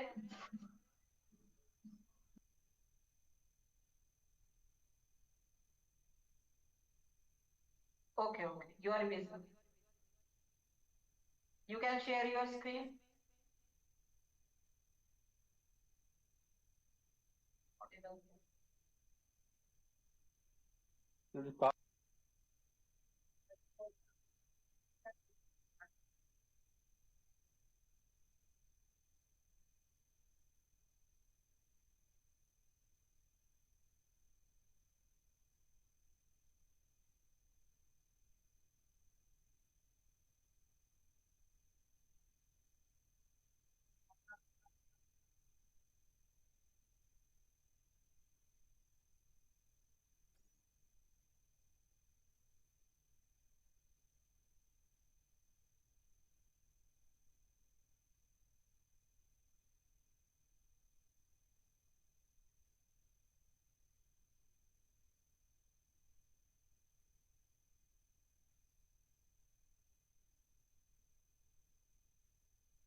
Ankita ma'am.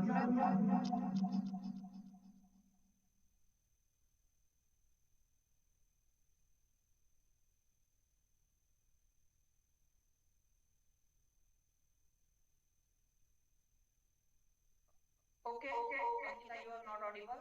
So we go to next presenter. No, now I am audible. Okay, you are audible. Share your screen. Hello. Yes, ma'am, you are audible. You just go on. Yes. Yeah, now I share my PPT, sir. Just a minute.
So the next presenter is Lakshman Misar, Ankush, Lakshman Misar.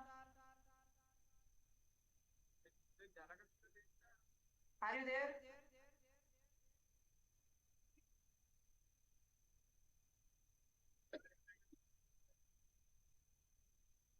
Ankush.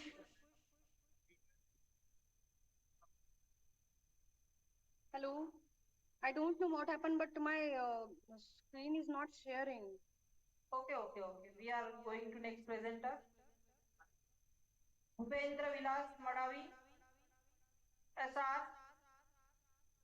Somkuar. Bhupendra Vilas Madavi, SR Somkuar.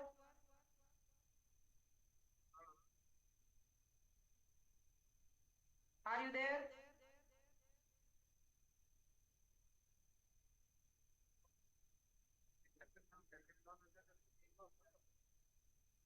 Okay, we are further moving. Chaitali Khashir Sagar, Chaitali K Khashir Sagar, S Somkuar. Chaitali K Khashir Sagar, S Somkuar. Are you there?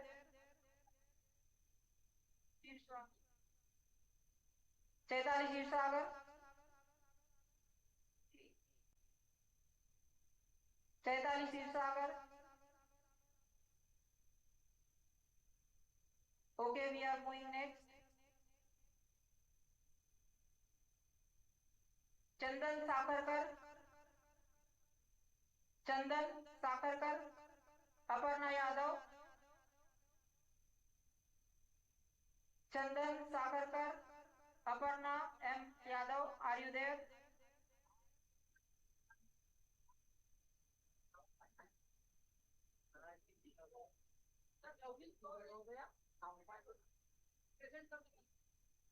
Okay, we are going to next. Dheeraj Dilip Naik. Yes, sir. I'm audible. I'm there. Dheeraj Somebody. Dilip Naik. Yes, sir. I'm there. Hello.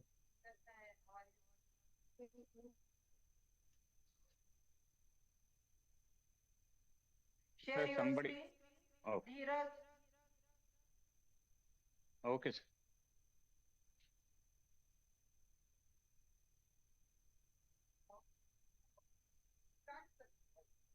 Okay.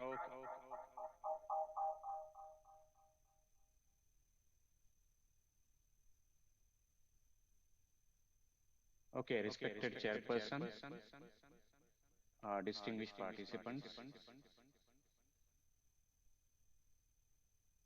and fellow researchers, good afternoon.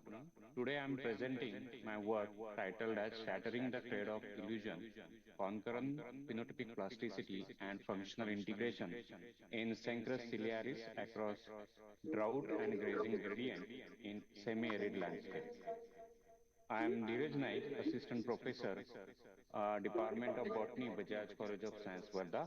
This work is presented at an international conference on exploring the frontiers interdisciplinary advances in biological and material science 2026. Semi-arid grasslands are increasingly exposed to environmental stresses, particularly drought and grazing stress, and therefore plant survival under such conditions depends mainly on two strategies. One is phenotypic plasticity, which allows plants to adjust their traits according to environmental changes.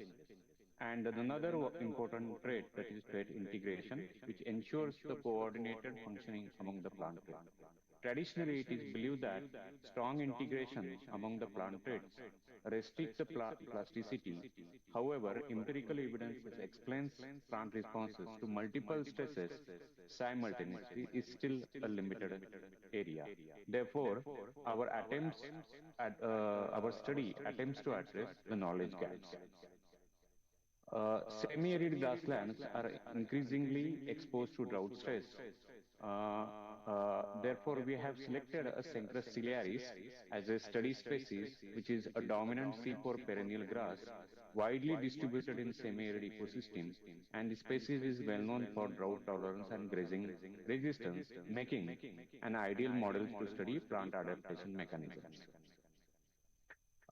In my studies, the major objective of this study is to examine the phenotypic plasticity across drought and defoliation gradient. Second, to examine the whole plant phenotypic integration under combined stress. Third, to test the plasticity integration trade-off hypothesis. And the fourth one is to identify vulnerability threshold under severe environmental stress. To fulfill this objective, a factorial greenhouse experiment was conducted using 4 drought labels, 2 defoliation treatment. In drought stress, we have considered well water condition, mild drought, medium drought, and severe drought. We measured 20 plant morphological traits, including leaf characteristics, root parameters, biomass distribution, and resource allocation traits. And the phenotypic plasticity was calculated using relative distance plasticity index, while trait integration was assessed through correlation analysis, and various statistical methods were used in order to understand the relationship between phenotypic plasticity and phenotypic integration. Now, in these slides, as you can see, our result shows that drought and defoliation significantly influence plant morphological and biomass production. Leaf area exhibited a high drought-induced plasticity with RDPI values greater than 0.7, and a defoliation intensifies the impact of drought, especially under severe stress. As you can see on the left-hand side, on the right-hand side, I have shown a bar plot with a one-way ANOVA and with the multiple pairwise comparison test to confirm the significant difference between the treatment. Importantly, the reproductive biomass declined more than 90% when this plant experiences severe drought combined with the defoliation stress. As you can see in these slides, both drought and defoliation significantly reduce overall plant biomass. The leaf, stem, root, inflorescence weights decrease with increasing drought severity. Interestingly, plants showed adaptive strategy by shifting the biomass allocation toward the roots under the drought condition, because the root-shoot ratio decreased while the root mass fraction increased, indicating prioritization for water uptake. Despite the reduced biomass, a strong positive correlationship among the plant components were maintained, demonstrating the coordinated whole plant functioning. In this slide, as you can see, I have calculated the phenotypic plasticity across all the traits, and what we could see from this slide is overall plasticity significantly differ across the drought level and defoliation treatment. The defoliated plant showed greater plasticity as compared to control, suggesting that enhanced responsiveness against the tissue loss. Maximum plasticity was observed under intermediate drought condition. However, the severe drought reduced the plasticity, indicating presence of vulnerability threshold. Leaf traits responded mainly to drought, while the reproductive traits showed high plasticity under defoliation stress. So, one of the key findings of our study was plasticity and integration showed only weak negative relationship. The lower R-square value indicated a strong trait integration does not necessarily restrict the phenotypic plasticity. In fact, high plasticity and strong integration coexisted, challenging the traditional trade-off hypothesis. So our findings demonstrate that Cenchrus ciliaris maintains a coordinated trait network under the environmental stress, and the species show adaptive flexibility despite a strong integration among the traits. However, severe combined creates a vulnerability threshold that may limit the plant survival, and this highlights the importance of our studying multiple stressor effects and whole plant responses for better prediction of grassland resilience under stress climate conditions. So this is the conclusions, and I really would like to thank DBT and DST Carbon Sequestration Project for this financial support. Thank you.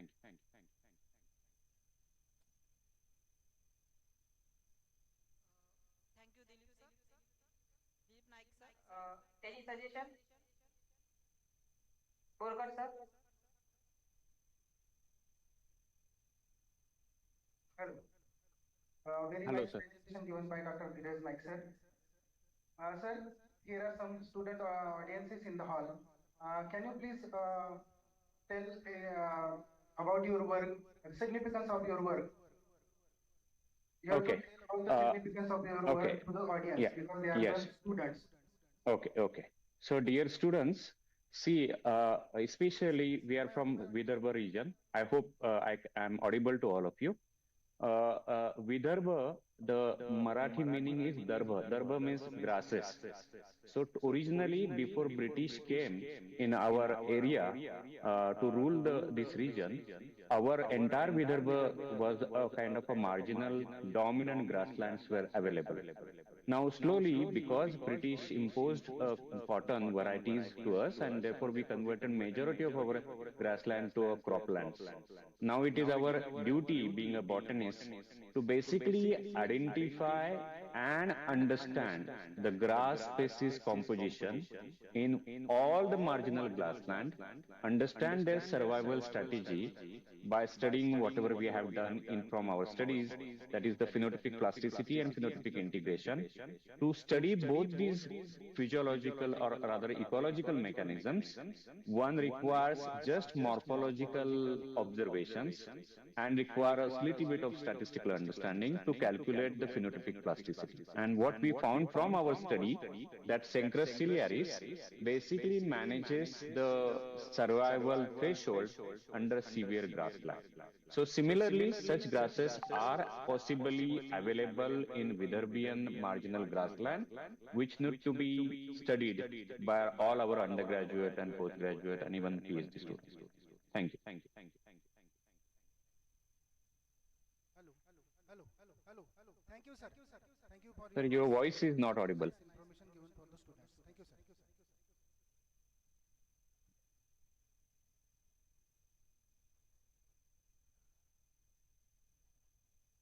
Next oral representative is Dr. Rohan John D'Souza.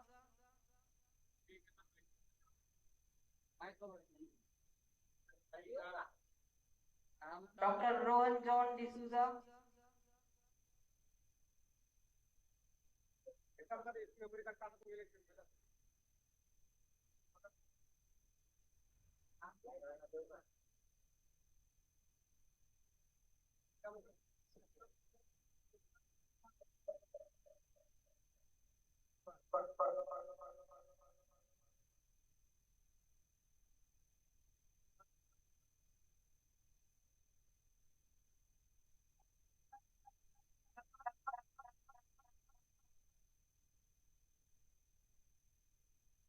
Dr. Hemant Sharma, are you there?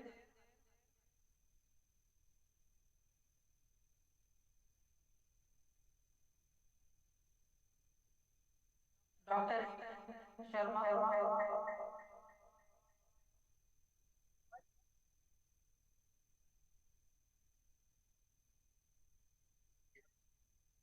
So, the next presenter is Dr.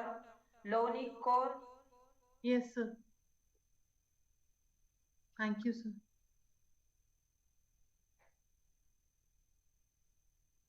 Dr. Loni Kaur. Yes, sir. I'm just sharing my PPT. Just a second, sir.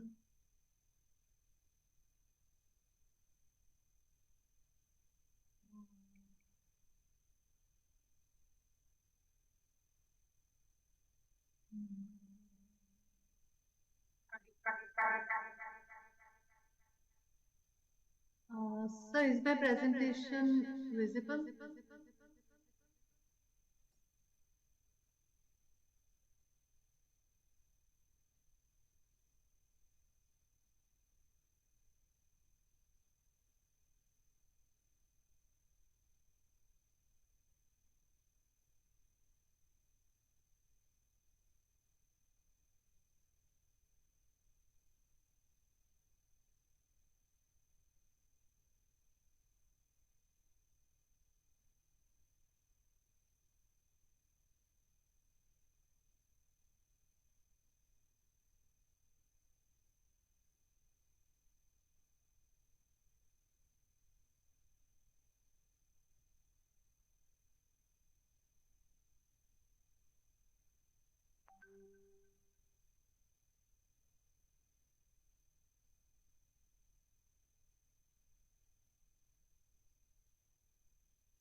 Sambarkar. Dr. Rakhi Bhagwan. Sambarkar. Are you there?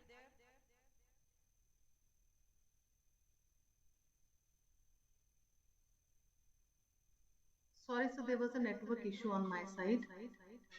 Can I please continue?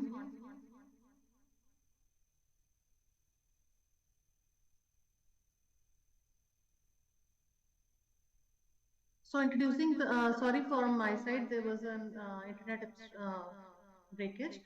So continuing with the topic, like introducing my topic, it is this flowering plant is having great value for commercial basis for the flower trade purposes, both as cut and loose flower for the fragrant oil bearing extraction from this flower. As per National Horticulture Database published by National Horticulture Board during 23-24, the area under floricultural production in India was 317,000 hectares with a production of 2659,000 tons loose flowers and 877,000 ton cut flowers. And the total export of floriculture amounted to about US dollars 88.58 millions. So as this flower is having a huge demand as cut flower in various countries, so it is being exported for the purpose to long distances. But as the flower is having very less or very short vase life, so there's a need to enhance the vase life of the flower. So it needs certain treatments. So some treatment needs to be invented so as to enhance the vase life of the flower. And the present work is just for this purpose. And here I'd like to add that this floriculture can be a very good substitute for crop diversification. So materials and methods, the flower spikes were harvested early in the morning between 7 a.m. and 8 a.m. And the spikes were kept in water till they were prepared and kept in containers. A slanting cut was made at the basal end of the flower stalk before placing them in the vase. And the length of the flower stalk was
Now, is it visible, sir? No. No, sir, I am facing some problems.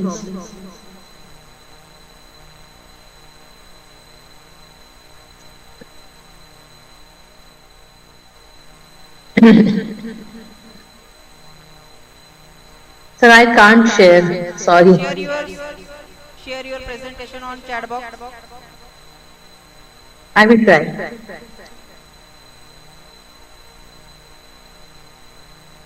Okay, sir.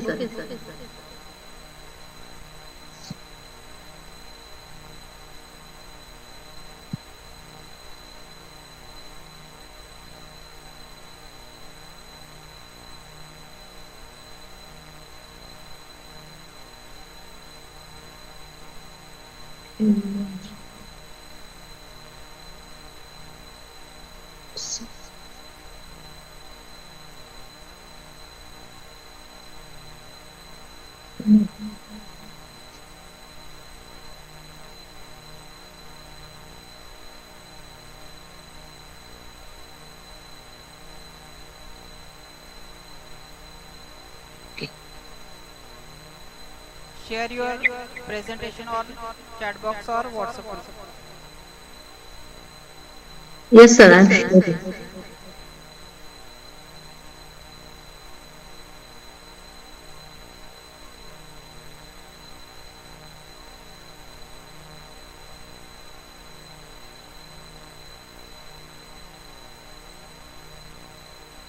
I'm sending, sir. Where? I have sent. I have sent. In WhatsApp group. WhatsApp group.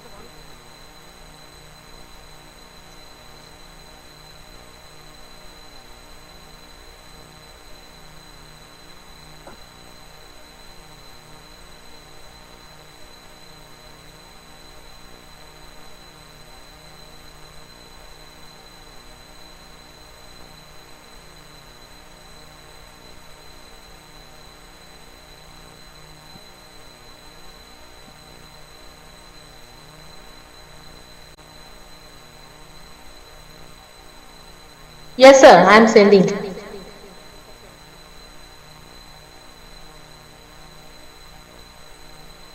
$43 MB. It require, I think it require 1 minute. Sir, it require 1 minute only. Okay, we will wait.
Sir, it's sent. Please check on your site.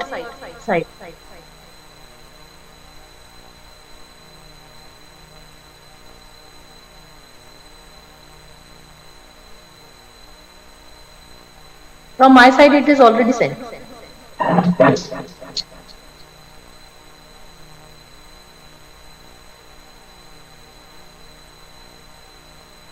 Raki PPT, the name of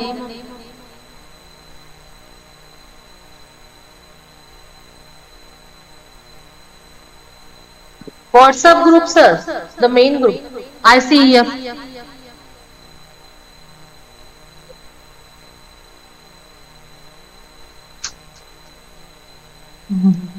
if it take time. Yes, sir.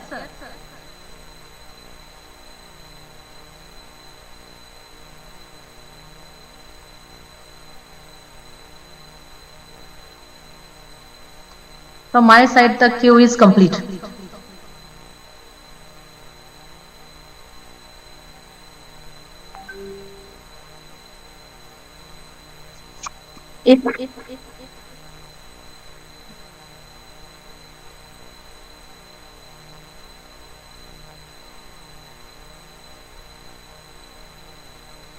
Yes, sir. I think there is no name. That is with the others. Consultant name.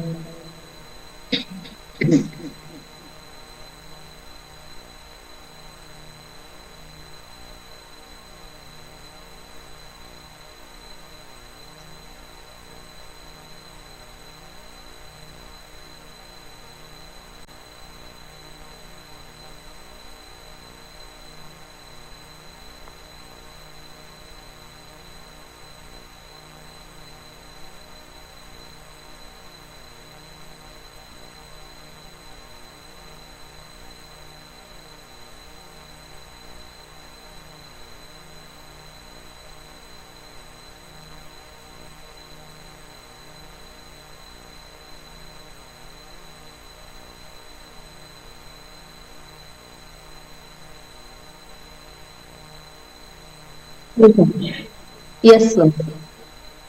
Yes, sir, it is visible. Thank you so much. Okay, sir. Good afternoon, respected jury, Dr. Khushal Borkar, sir, and all the fellow participants. I am Dr. Rakhi Shambarkar from Sri Govindarao Mungatte Arts and Science College, Kurkeda, affiliated to Gondwana University, Gadchiroli. I will be speaking about phytochemical, biochemical, physiological, and socio-economic responses of plant species involved in air pollution tolerance of Nagpur city, Maharashtra. In this, I am going to show you how plants are selected for the plantation based on the tolerance and sensitivity in the mining and roadside plantation area. Next, please, sir. By the end of this, thank you, sir. When we see the global scenario of the air pollution, we can see that worldwide, as per WHO, the 7 million deaths are occur due to the premature death. 92% of the world population facing breathing problem, and 600,000 child mortality occur due to only air pollution. And when we see the global economic cost, it takes $5 trillion. That much cost is there for only on air pollution. Next, please, sir. When we see the Indian scenario, in India, out of 30, 18 countries which are mostly polluted are found in India. And in exponentially growth of vehicles and industrial activities are also found in India. When we see the Nagpur city, the second greenest city of the India, Nagpur faces acute air pollution from vehicular emission, toxic gases, metals, industrial activities, which threatening human death and health and ecosystem. Next, please, sir. Yes. The aims of the present. Can I go, sir? Study is that identify bioindicator plants which are generally grown in the roadside and the mining region activities. Then the second aim is to evaluate the APTI index, air pollution tolerance index. Okay, this is the study site we have selected for the study. Nagpur city, which is 217 square kilometer spreaded, is divided into 3 zones: dense, moderate, and severe zones. In this present seminar, I have taken the one roadside plantation, that is NS53 roadside plantation, which is Mumbai Calcutta highway, which is on the Amravati. It includes the Amravati road, and this is the site location of the present research. Next, please, sir. Next, please, sir. Am I audible, sir? Hello, am I audible? In this study, air pollution tolerance and sensitivity was evaluated on the basis of API and APTI index. API is a physiological parameter, while API is the biochemical parameter. APTI is calculated on the basis of total chlorophyll content, total ascorbic acid, leaf extract, and relative water content. On the basis of APTI value, the value of API was calculated on the basis of API value, the tolerance and sensitivity of the roadside plantation was calculated. Next, please, sir. APTI determination is done by taking these following 4 parameters, and the formula for APTI index calculation is based on the leaf extract, total chlorophyll, relative water, and ascorbic acid. Next, please, sir.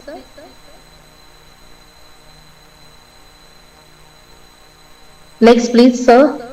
The result of the study shown that on NH53 roadside plantation, these are the families. These are various families. Species are found, and out of all the families, Fabaceae families plants are maximally planted in the NH53 route. The seasonal summary, when we study seasonal variations of the APTI and API index, it is found that in monsoon region all the content, leaf extract, pH, or relative water content and chlorophyll content is at maximum peak in monsoon season as compared to winter and the summer season. Next, please.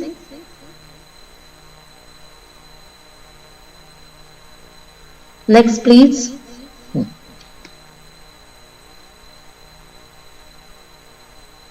Yes, sir. Analysis, when we analyze the individual parameter, in all the 4 parameter, the image shows that monsoon season show the highest value of every parameter, where the highest value of ascorbic acid is there, the highest value of total chlorophyll is there, relative water content is there, and leaf extract is there. Next, please.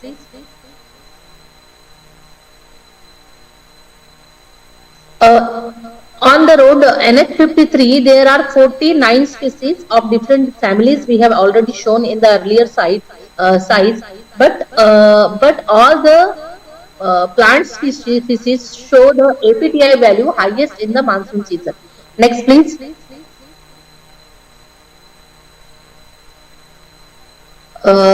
These are the list of top 10 plant which are performing best and top 10 plant which are performing very average. Next, please.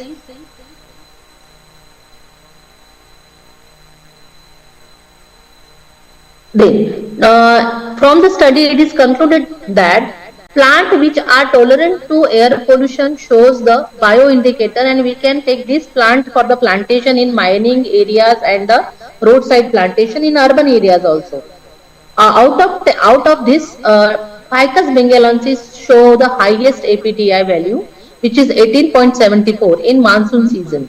After that, APTI value consistently decreased from monsoon to summer, and 6 species maintain excellent rating across monsoon, winter, and summer also. 18 species consistently rated as good across all 3 seasons, and average APTI value excellence shows 16.52 to 17.88. Next, please, sir. Next, please. From this study, sir, earlier slide. From this study, we can conclude that these are the 4 champion species which we can select for the roadside plantation. But we found that on the NH53 road there is very less plantation of this plant. Like the Ficus bengalensis is the champion species, Ficus religiosa, Neomalkia, Kadamba, and Mangifera indica. Mangifera indica's plantation is very less in the outskirt area. In this study, we have shown that. Next, please, sir. These are the vulnerable species which has very poor response of the trace management. Next, please, sir. We can next, please. We cannot recommend this species for the plantation in mining areas. Overall, this study concluded that planting tree is very important, but planting a proper and selected tree which are very important for air pollution mitigation and global climate change mitigation. It is the topic of concern, or it is the topic of concern of every researcher. So this tree, the study which are shortlisted, the name of the tree species are very important for green belt plantation. Thank you so much. Thank you so much. Yes, sir. Thank you so much.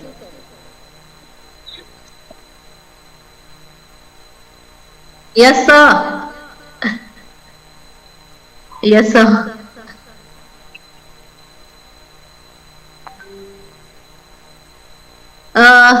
The plant which I have shortlisted, which shows the high tolerance, are the plant having the large leaf pinna. And as they have a large leaf pinna, there the number of chloroplast is maximum in that plant, and so that they have the capacity to capture more pollutant from the air. I think so. Because the plants I have shortlisted, Ficus bengalensis, religiosa, all these kadamba, all these plants have the large leafy pinna and more chloroplast content in that plant. Thank you so much, sir. Happy to see you, sir, after so long time. Thank you, sir. Okay. Thank you, Rakhi. The all oral presentations of Botany 1 are completed. So the session is completed. Thanks to the honorable respected referee and all participants for cooperation. The oral presentation session is now completed. I announce the oral presentation session is now completed. Of International Conference of 3rd February.